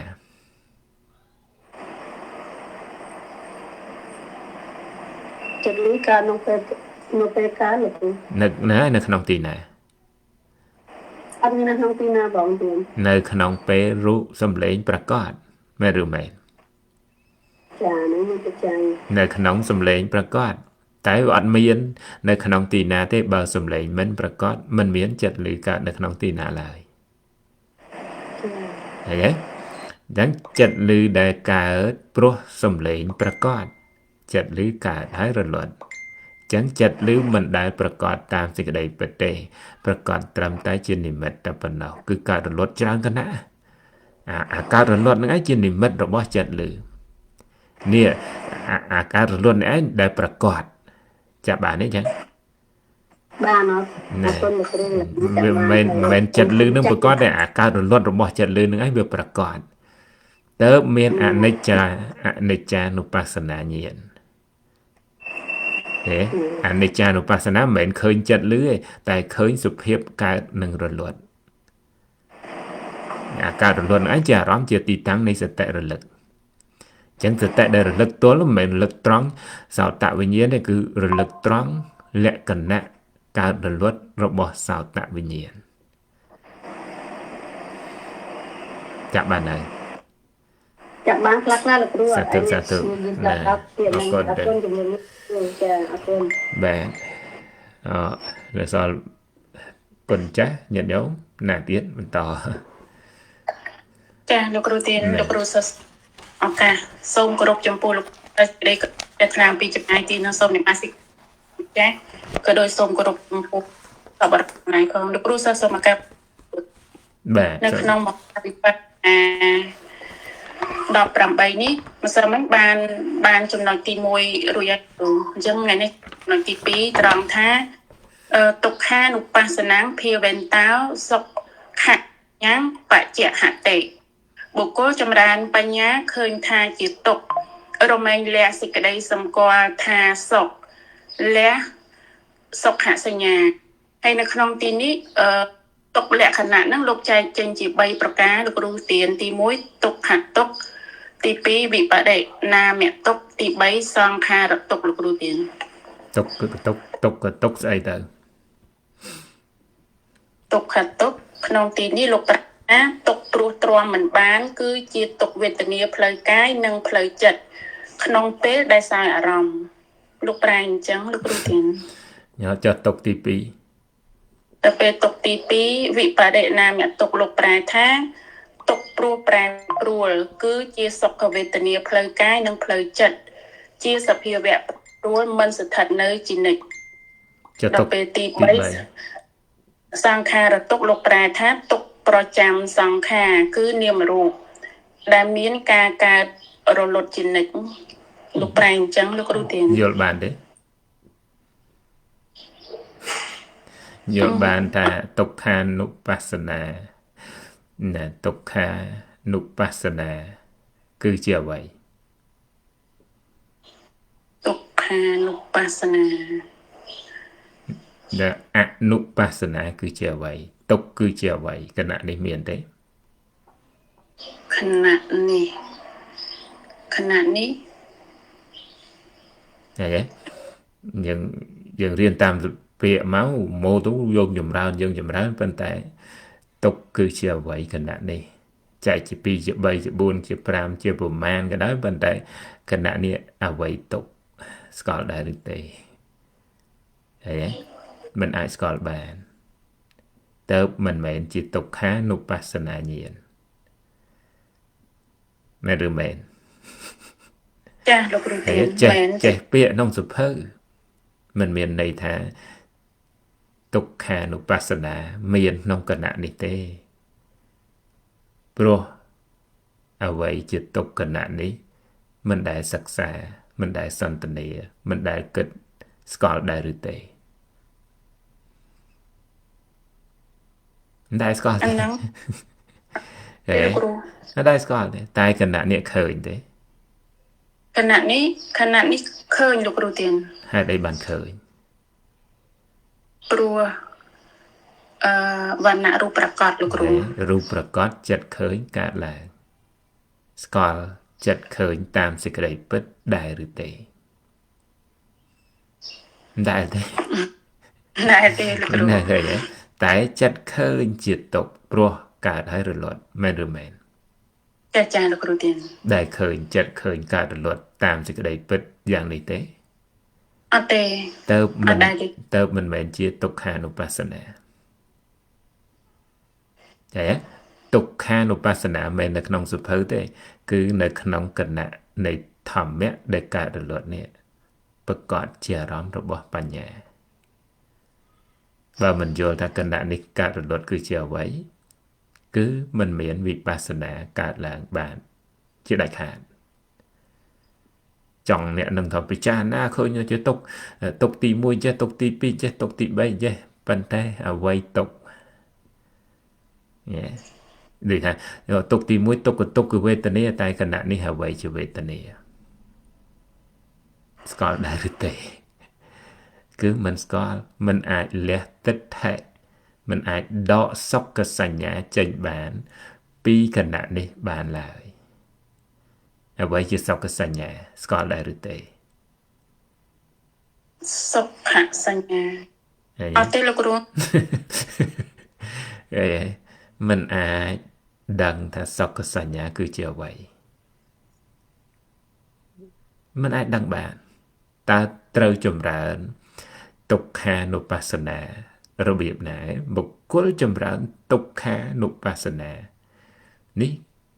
ផ្ដើមយល់ខុសបាត់ហើយតែទុក្ខានុបស្សនាផ្ដើមពីការយល់ត្រូវគឺបើមិនមែនជាមគ្គមានវិបស្សនាកើត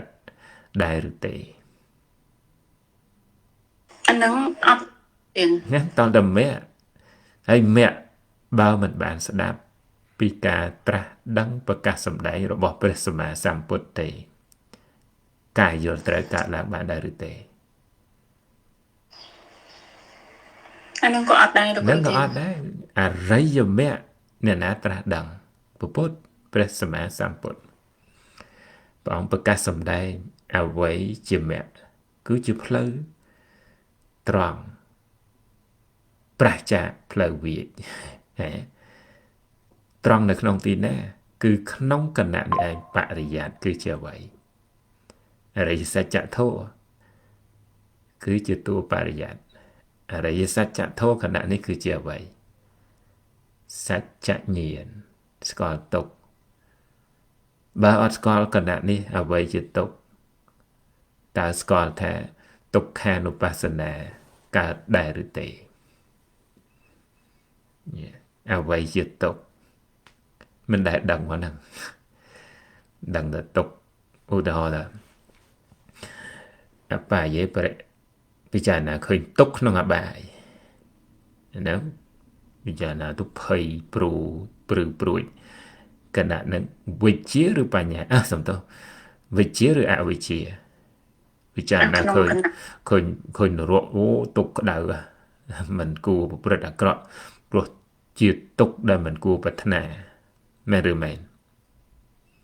ចាលោកគ្រូទៀន តែដោយណាតែដោយបញ្ញាឬដោយអវិជ្ជា អានឹងដោយអវិជ្ជាទៀន ដោយទិដ្ឋិយល់ថានរកមានហើយសត្វស្លាប់ទៅក្នុងនរកមានមែនឬមែន ចា ណែនេះសិក្សាការពិតគណៈនេះទៅផ្ដើមយល់ថាទុក្ខគឺជាអ្វីរឿយទៅមានទុក្ខានុបស្សនាបានន័យថាបញ្ញាផ្ដើមស្គាល់ទុក្ខនឹងឯងគឺជាអ្វីគណៈនេះបើមិនមែនជាបញ្ញាអ្នកណាចម្រើនអីក៏មិនបានដែរអញ្ចឹងផ្ដើមពីការយល់ត្រូវទុក្ខគឺជាអ្វីមិនតែរាប់ចែកទៅបានឈ្មោះទុក្ខានុបស្សនាទេតែតួទុក្ខដែលកើតគណៈនេះកំពុងប្រកបនេះជាទុក្ខប្រភេទណាស្គាល់ដែរឬទេ តែចែកថាអានេះទុកក៏ទុកចុះបើទុកក៏ទុកនឹងអត់កើតពិចារណាមិនទៅមែនឬមែន ចាលោកគ្រូទីសើក៏ពណ៌ឆ្ងល់តាមហ្នឹងដែរលោកគ្រូ ហ្នឹងហើយចែកទៅប៉ុន្តែมันអាចចេះតែចែកទេតែធោដែលប្រកាសវាមិនដែលច្រើនតែមួយនោះគឺជាអ្វីស្គាល់បានដែរឬទេសិក្សាដែរឬទេព្រះសម្មាសម្ពុទ្ធព្រះអង្គត្រាស់សម្ដែងថាយ៉ាងណាស្គាល់ព្រះសម្មាសម្ពុទ្ធជាម្ចាស់ដែរឬទេអត់ស្គាល់ទាំងអស់ហ្នឹងមែនឬមែន មែនលោកគ្រូ រៀនចេះរៀនទៅប៉ុន្តែត្រូវតែត្រង់ជាមួយនឹងការពិតមែនរៀនទៅយើងបើយើងអត់ពិចារណានិច្ចានុបស្សនាបើយើងអត់ពិចារណាទុក្ខានុបស្សនាយើងអាចទាំងអស់តើអ្វីជាអនុបស្សនាធម្មៈបញ្ញាចេតសិកស្រ័យពីការស្ដាប់យល់ពីនរណាព្រះសម្មាសម្ពុទ្ធស្គាល់ព្រះសម្មាសម្ពុទ្ធគោរពក្នុងពាក្យពុទ្ធបទមួយពាក្យមានជំរឿគឺព្រះអង្គប្រកាសការពិតដូចអនិច្ចានុបស្សនាវាមិននៅក្នុងសភៅទេតតែធម្មៈកើតរលត់ហើយមានការសិក្សាការកើតរលត់នោះដែរឬទេអត់អាចទេអង្គុយចម្រើនយ៉ាងម៉េចវាមិនចេញព្រោះវាល្អិតវាជ្រៅមែនឬមែនជ្រៅក្រៃលែងណាស់កុំនឹកទៅសិក្សារួចហើយមហាវិបស្សនា18សិក្សាយល់អីដែរទេណែអ្នកសិក្សាជាទូទៅហ្នឹងនឹកថាខ្លួនចម្រើនណាមិនទៀងជាទុកជាអនត្តាមិនទៀងកំចាត់បងនៅនិច្ចសញ្ញាណែអ្វីជានិច្ចសញ្ញាស្គាល់មុខដែរឬទេអ្វីជាទុក្ខសញ្ញាសំទោសជាសុខសញ្ញាស្គាល់មុខដែរឬទេនេះគិតសិក្សាធម្មៈគណៈនេះឬកំពុងប្រកាសមែនឬមែន ចាមែនលោកគ្រូទីន មែនយ៉ាងម៉េចទៅ មែនត្រង់ថាសំលេងប្រាកដដែលចិត្តលឺនឹងកើតឡើងហើយក៏កំពុង សួរថាម៉េចឬប្រកាសដែរឬទេគណៈនេះវាមិនដែលប្រកាសទេមែនឬមែនឬវាមិនដែលប្រកាសទេគឺប្រកាសត្រឹមតែជានិមិត្តរបស់លឺនឹងតែប៉ុណ្ណោះអានឹងថាលឺចុះទុក្ខវេទនាឬក៏សុខវេទនាដែលប្រកាសតាមសេចក្តីពិតទេ ហ្នឹងលោកគ្រូត្រង់ហ្នឹងសើអត់សូវច្បាស់ទេលោកគ្រូចុះដែលកំណត់ថាមីហ្នឹងនៅក្នុងបច្ច័យមហាប្រធានវាមានអត្ថបច្ច័យលោកគ្រូ អាមានហ្នឹងគឺណដ្ឋបច្ច័យក្នុងដែលថាមានក្នុងទីនេះតើមានយ៉ាងម៉េចគឺมันមានត្រឹមតែជានិមិត្តសុខវេទនាវាមិនដែលប្រកាសតាមសេចក្តីពិតទេទុក្ខវេទនាក៏វាមិនដែលប្រកាសតាមសេចក្តីពិតដែរគឺប្រកាសត្រឹមតែជានិមិត្តតែប៉ុណ្ណោះឈឺជង្គង់មែនឬមែនឈឺជង្គង់យើងថាអានឹងដឹងខ្លួនថាឈឺប៉ុន្តែឈឺកំពុងកើតរលត់តគ្នាមែនឬមែន ចាបើអត់កើតរលត់តគ្នាទេធ្វើម៉េចដឹងបានព្រោះទុក្ខវេទនាកើតរលត់តាន់ពេលអត់មានទុក្ខវេទនាដែលកើតហើយអត់រលត់ទេគ្រាន់តែកិច្ចវាជាទុក្ខអញ្ចឹងតែណែកិច្ចជាទុក្ខដឹងខ្លួនជាទុក្ខមិនមែនជាទុក្ខអីវាដឹងខ្លួនមិនមែនជាសុខប៉ុន្តែវាជាទុក្ខព្រោះប្រែប្រួល វាជាទុកព្រោះប្រែប្រួលណែមានហើយតែជាមិនមានវិញបៃលណថោដោយអត្ថបៀតបៀនសង្កតថោដោយអត្ថប្រជុំតតែងដោយបច្ច័យទៅកើតហើយរលត់ទៅមិនកើតក្នុងយើងមិនកើតក្នុងអ្នកដទៃមិនមែនកើតក្នុងទីណាតែកើតព្រោះអាស្រ័យបច្ច័យណែវិបរណាមថោ ប្រែប្រួលហើយគឺក្នុងមិញថាវិបរណាមថោជាទុកទី3អីចឹងតែតាមពិតតែមួយនឹងឯងតែមួយតួធម្មៈដែលកើតនឹងប្រកបឡើងជាទុកតលតែបញ្ញាឃើញការកើតនិងការប្រែប្រួលនៃតួធម្មៈតាមសេចក្តីពិតនឹងបានទៅអស់នៅសុខសញ្ញាជ្រៅសុខសញ្ញាគឺសំខាន់ថាសុខនឹងក្នុងនេះជីវិតរស់នៅនេះមានដែលចង់លះបង់រត់ចេញទៅពីជីវិតដែលជាទុក្ខនេះដែរឬទេបាទការនាំសិរអូនប្រក្តីឈឺឬជាឥឡូវនេះជាលោកគ្រូ តែប្រក្តីឈឺអាហ្នឹងឈឺ ប៉ុន្តែសូម្បីឈឺក៏នៅតែសុខសញ្ញាឃើញទេសូម្បីឈឺក៏នៅតែមានសុខសញ្ញាព្រោះมันមានបញ្ញាស្គាល់ឈឺជាអ្វីតាមសេចក្តីពិតទៅមានសុខសញ្ញាមួយថានឹងជាមែនឬមែនចាមែនលោកគ្រូទៅមិនលះបង់ឃើញទេនៅតែប្រាថ្នាជាអញឈឺក៏អញដែរជាក៏អញសុខសញ្ញាក្នុងជីវិតនេះមានពេលណាដែលមិនមែនសម្គាល់ថាសុខថាខ្លួនណាគឺគ្រប់ពេលឃើញកើតរលត់តែណាឃើញដូចស្រួលហ្មងដូចធម្មតារបស់យើងអញ្ចឹងយើងឃើញមែនឬមែនចាមែនលោកគ្រូធម្មតារបស់យើងឮអញ្ចឹងហ្មងតែតាមពិតធម្មៈកើតរលត់ហើយជាទុកតែម្ដងតែមិនដែលដឹងថាជាទុកសម្គាល់តែម្យ៉ាងគឺយើងឃើញតែសម្គាល់តែយើងឃើញដោយសុខសញ្ញាដោយទិដ្ឋិហើយសម្គាល់តែសុខនឹងឯងទៅមិនស្ទុះចេញឃើញទេមិនដែលស្ទុះចេញសូម្បីណាពេលណាគណៈណាសូម្បីស្ដាប់ធម្មៈសព្វេធម្មាអនត្តារឿយៗហើយក៏មិនដែលនឹកគិតស្ទុះចេញ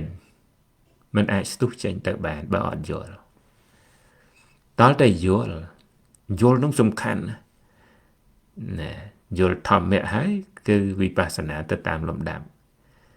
បើអត់មានសតិប្បដ្ឋានទេមានលំដាប់នៃវិបស្សនានោះដែរឬទេអត់ទេអាហ្នឹងទេលោកគ្រូតើតែមានសតិប្បដ្ឋានចឹងសតិប្បដ្ឋានគឺត្រូវតែស្គាល់កាយវេទនាចិត្តធម៌គណៈនេះឯងអញ្ចឹងចាប់ផ្ដើមពីអនិច្ចានុបស្សនាទុក្ខានុបស្សនាគឺមិនមែនសំដែងទៅក្នុងពាក្យសិភៅនឹងទេគឺគណៈនេះឯងរូបវេទនាសញ្ញាសង្ខារវិញ្ញាណគណៈនេះឯងដែលជាអនិច្ចាតើអនិច្ចាត្រង់កន្លែងណាតើទុក្ខាត្រង់កន្លែងណាឃើញទេអត់សិក្សាអត់សន្ទនាទេមិនដឹងនៅណាបើទៅចេះមកមិនទៀងចេះមកជាទុកអូទុករហូតប៉ុន្តែនៅត្រង់កន្លែងណាមិនដែលដឹងជ្រៅទេលោកគ្រូនៅក្នុងអត្ថនឧទាហរណ៍ថាបើសិនជាពេលដែលរៀនហ្នឹងលោកអ្នកបង្រៀនលោកលើកជាឧទាហរណ៍យកមកឲ្យសិស្សស្ដាប់ថាតើនៅតែមិនពិតនៅតែមិនអាហ្នឹងគិតខ្លួនឯងតាឧទាហរណ៍ឲ្យគិតខ្លួនឯងហើយតែត្រូវតែគណៈនេះពុទ្ធត្រាស់សម្ដែងអ្វីជាទុក្ខគណៈនេះអ្វីជាទុក្ខគណៈនេះណាបើមិនកើតជាទុក្ខទេបើមិនកើតមិនមែនជាទុក្ខទេលោកគ្រូបើមិនកើតពិតទេបើមិនកើតក៏មិនពិតដែរឃើញទេអញ្ចឹងតើតែកើតស្អីកើតធម្មៈអាស្រ័យបច្ច័យកើតរលត់គណៈនេះឯងបើមិនស្គាល់ថាគណៈនេះអ្វីកើតស្គាល់ទុក្ខបានដែរឬទេសាធុលោកគ្រូ មានជំរឿលោកគ្រូ សាធុនេះចាប់ផ្ដើមគោរពក្នុងព្រះគុណព្រះសម្មាសម្ពុទ្ធមិនមែនទៅចម្រើនអតុក្ខានុបស្សនាទេតែផ្ដើមយល់ថាទុក្ខានុបស្សនាគឺបញ្ញាស្គាល់ការពិតគណៈនេះជាអ្វីតែគណៈនេះជាធម៌ដែលល្អិតជ្រៅក្រៃលែងនេះជាការផ្ដើមគោរពក្នុងពុទ្ធគុណរបស់ព្រះសម្មាសម្ពុទ្ធគោរពពាក្យគោរពក្នុងការសិក្សាអត់អាចលើកខ្លួនឯងអធិប្បាយឧទាហរណ៍ប្រៀបធៀបតើព្រះអង្គសម្ដែងថាម៉េចឃើញទេកាលណាបើលើកឧទាហរណ៍ប្រៀបធៀបលះបង់ព្រះសម្មាសម្ពុទ្ធចោលបាត់ដែរគឺនឹកគិតតែខ្លួនឯងលើកឧទាហរណ៍មកស្វែងឲ្យយល់តែពុទ្ធត្រាស់សម្ដែងថាម៉េចសព្វេធម្មអនត្តាមែនឬមែន ចាមែន គឺ លោកគ្រូ មិនតាមព្រះសម្មាសម្ពុទ្ធតាមខ្លួនឯងគិតថ្មីត្បិតតែលើកថាក្នុងបៃដកក្នុងនេះក្នុងនោះតែអត់តាមព្រះសម្មាសម្ពុទ្ធតាមខ្លួនឯងគិតតាមព្រះអង្គគឺផ្ដើមពីយល់ថាធម្មៈមានជំរឿល្អិតមិនអាចគិតយល់បានឡើយបើអត់ស្ដាប់ពីព្រះសម្មាសម្ពុទ្ធទេឃើញទេអានបៃដកតែអានមែនតែចាំពីតែអត់យល់ណែយល់ណាបានខ្ញុំបញ្យល់គេបញ្យល់ដោយគំនិតខ្លួនឯងពុទ្ធត្រាស់សម្ដែងថាម៉េចស្គាល់ព្រះសម្មាសម្ពុទ្ធតាមព្រះអង្គយ៉ាងណាស្គាល់ព្រះអង្គដែរឬទេតើលើកឧទាហរណ៍ពីខ្លួនឯងយល់ហើយគឺលះបង់ព្រះសម្មាសម្ពុទ្ធគឺតាមខ្លួនឯងអត់តាមព្រះសម្មាសម្ពុទ្ធកុំនឹកគិតទៅតាមបត្រៃបិដកគ្មានទេថាតមាត់គិតខ្លួនឯងតាមខ្លួនឯងទៅមិនយល់អស់មួយជីវិតរហូតតទៅព្រោះមិនត្រង់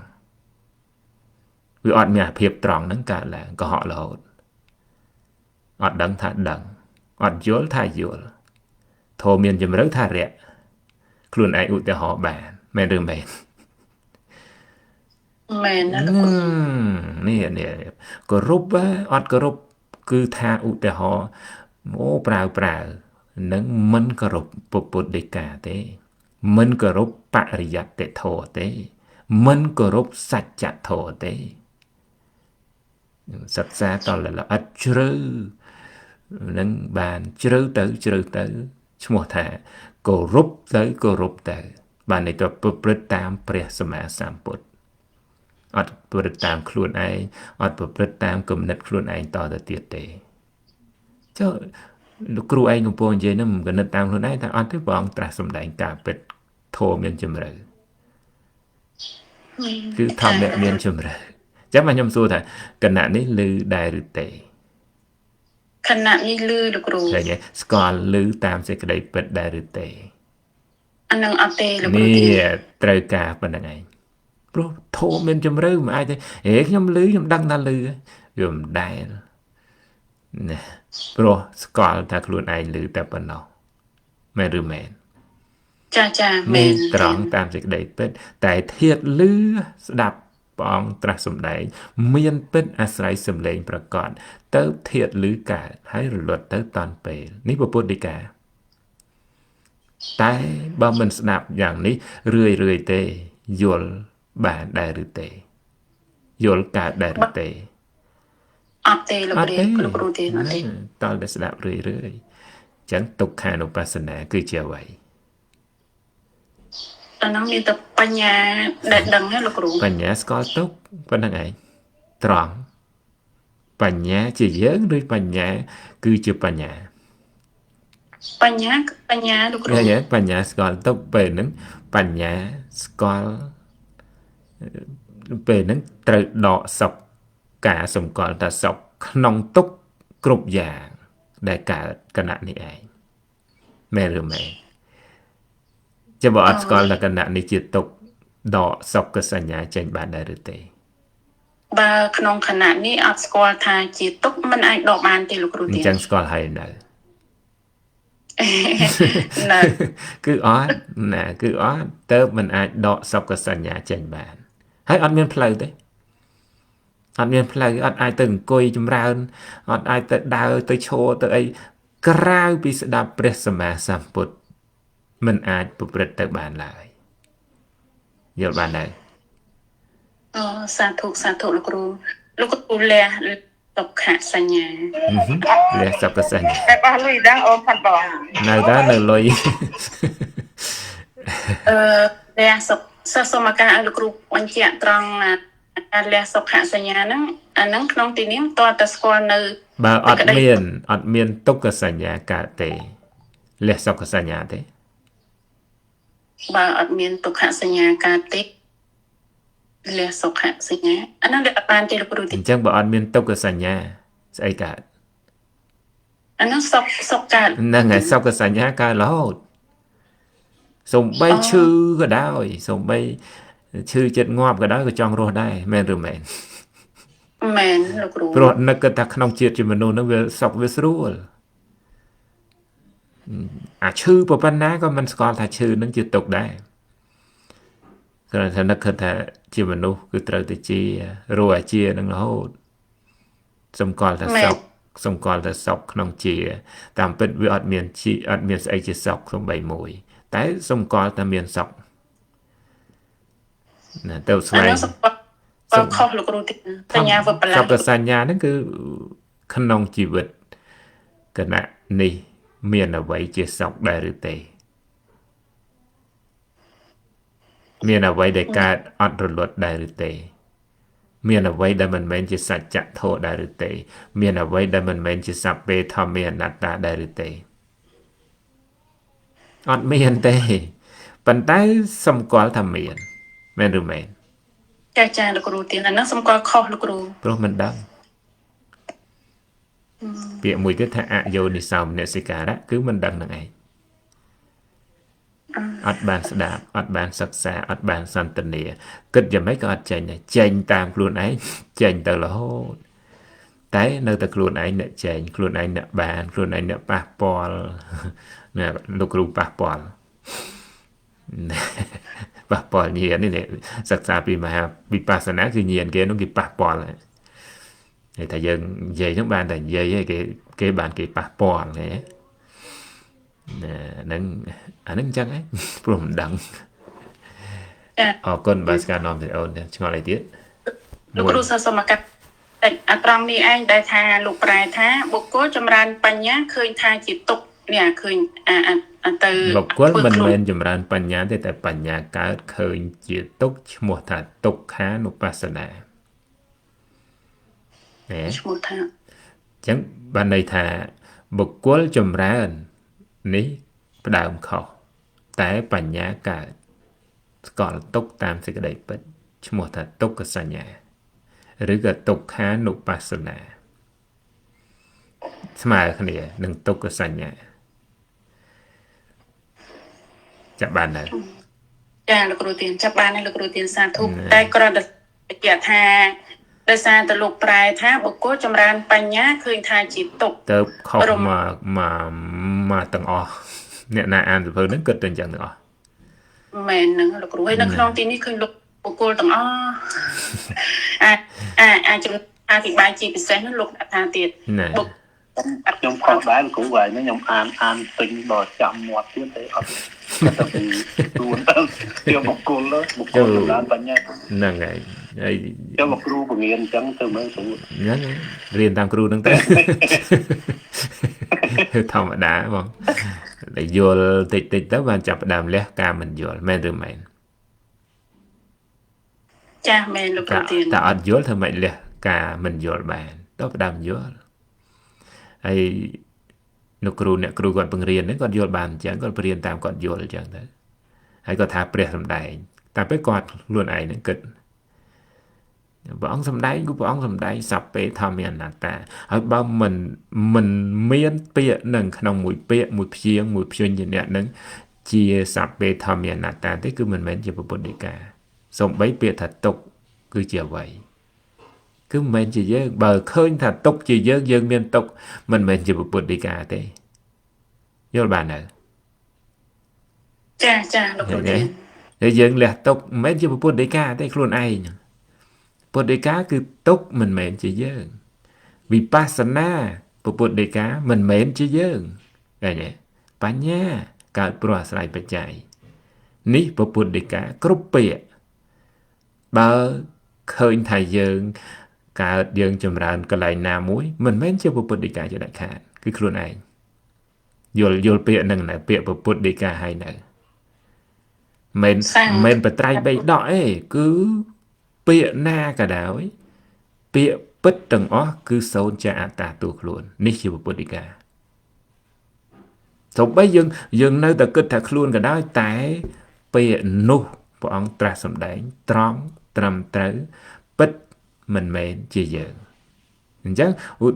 មកខ្ញុំលើកលុយទៅថាគណៈនេះឃើញទេឃើញជាយើងទេគឺមិនមែនទេពុទ្ធដីកាតែយើងឃើញយ៉ាងនោះទេគឺអត់នេះត្រង់មែនទេខ្ញុំត្រូវតែឃើញតាមព្រះអង្គសម្ដែងឲ្យឃើញតាមអាហ្នឹងយើងគិតខុសទៀតព្រះអង្គសម្ដែងឲ្យឃើញឲ្យយល់តាមតែយល់បានដែរឬទេយល់បានគឺផ្ដើមយល់ថាធម៌មានជំរឿពុទ្ធដីកាគឺត្រាស់ដឹងតែអ្នកអត់ត្រាស់ដឹងមិនអាចឃើញត្រង់ត្រឹមត្រូវតាមសេចក្តីពិតនៅឡើយទេទៅផ្ដើមត្រង់នេះសំខាន់ទៅអាចត្រាស់ដឹងនៅសច្ចធម៌បានបើមិនត្រង់ទេគឺវាកុហកមកមួយជាសង្សារវដ្តរហូតដល់ថ្ងៃហ្នឹងបើយើងអត់សន្តានានៅតែកុហករហូតមុសាវាទណាអង្គសម្ដែងថាមុសាវាទហ្មងខ្ញុំអត់ដែរកុហកណាកុហករហូតគឺមុសាវាទទៅព្រះអង្គសាងសច្ចបារមីអស់4អសង្ខ័យកម្រៃ100,000កាប់មិនឲ្យដាច់សំបីមួយជាតិណាឡើយជីវិតដាច់សីស័កពីលើកកក៏ព្រះអង្គអត់លះបង់សច្ចៈដែរពិតត្រង់ព្រោះថាបើមិនពិតមិនត្រង់មិនត្រាស់ដឹងនៅសច្ចធម៌បានឡើយសច្ចធម៌គឺរបស់ដែលពិតអញ្ចឹងបើមនុស្សអត់ពិតអត់អាចត្រាស់ដឹងបាននេះដែលសំខាន់ដែរអញ្ចឹងត្រូវពិតនៅពិបាកយល់អាពិតត្រង់ហ្នឹងមែនឬមែននិយាយយល់បានទេឧទាហរណ៍ថាគណៈនេះមានសតិដែរទេមានឃើញកុហកបាត់ណា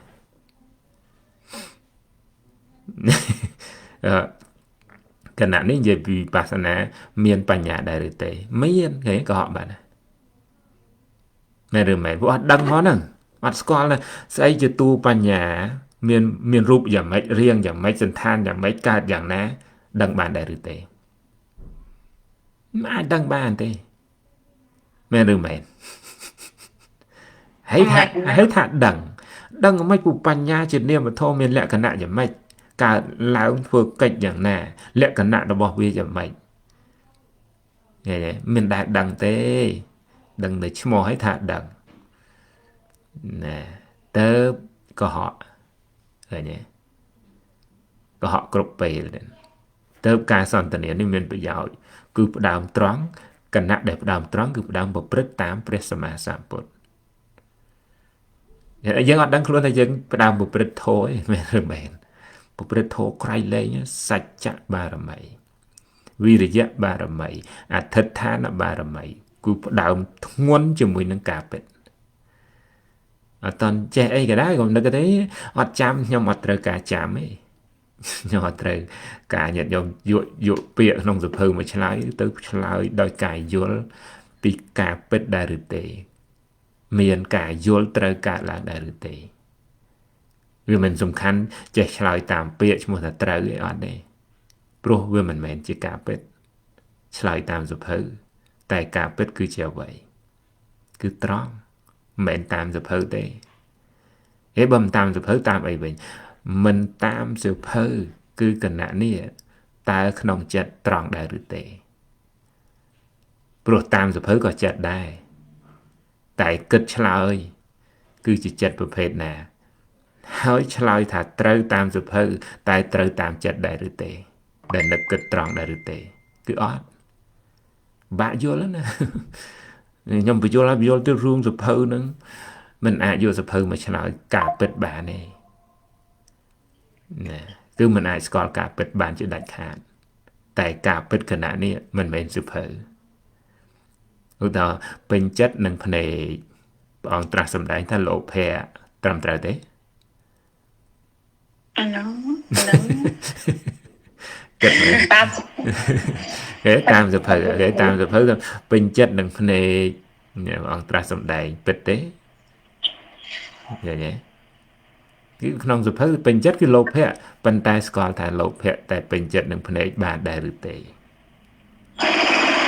គឺមិន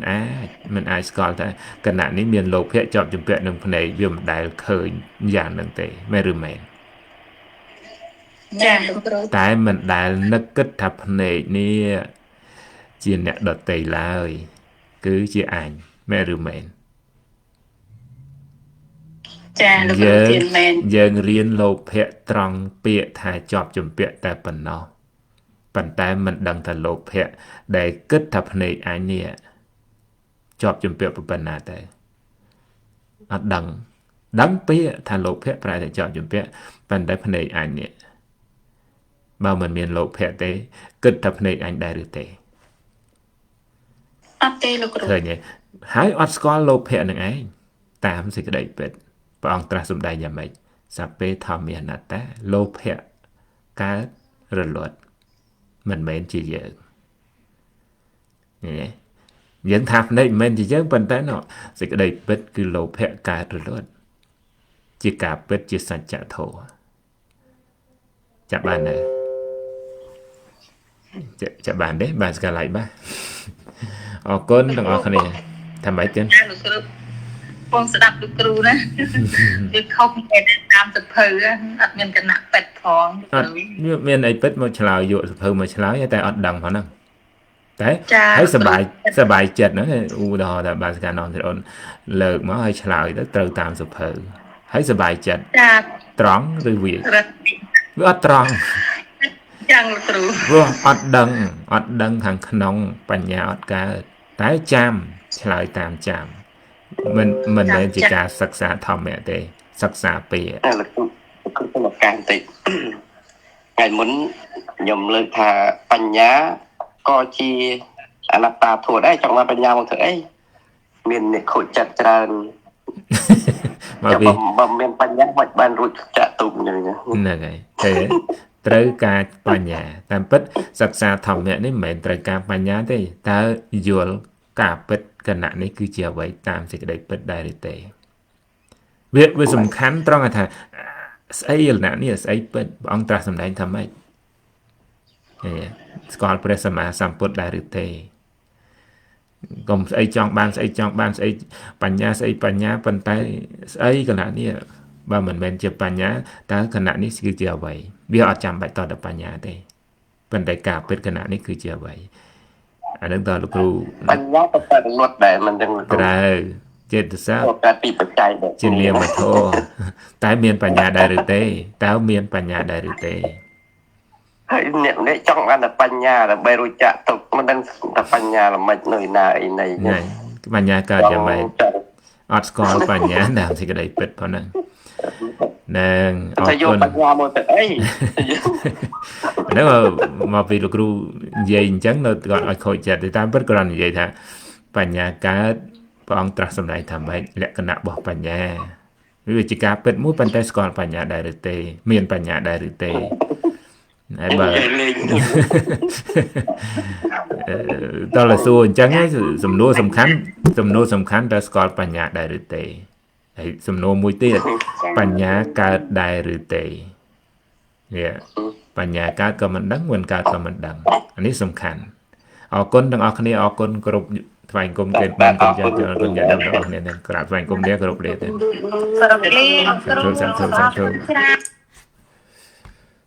សាធុ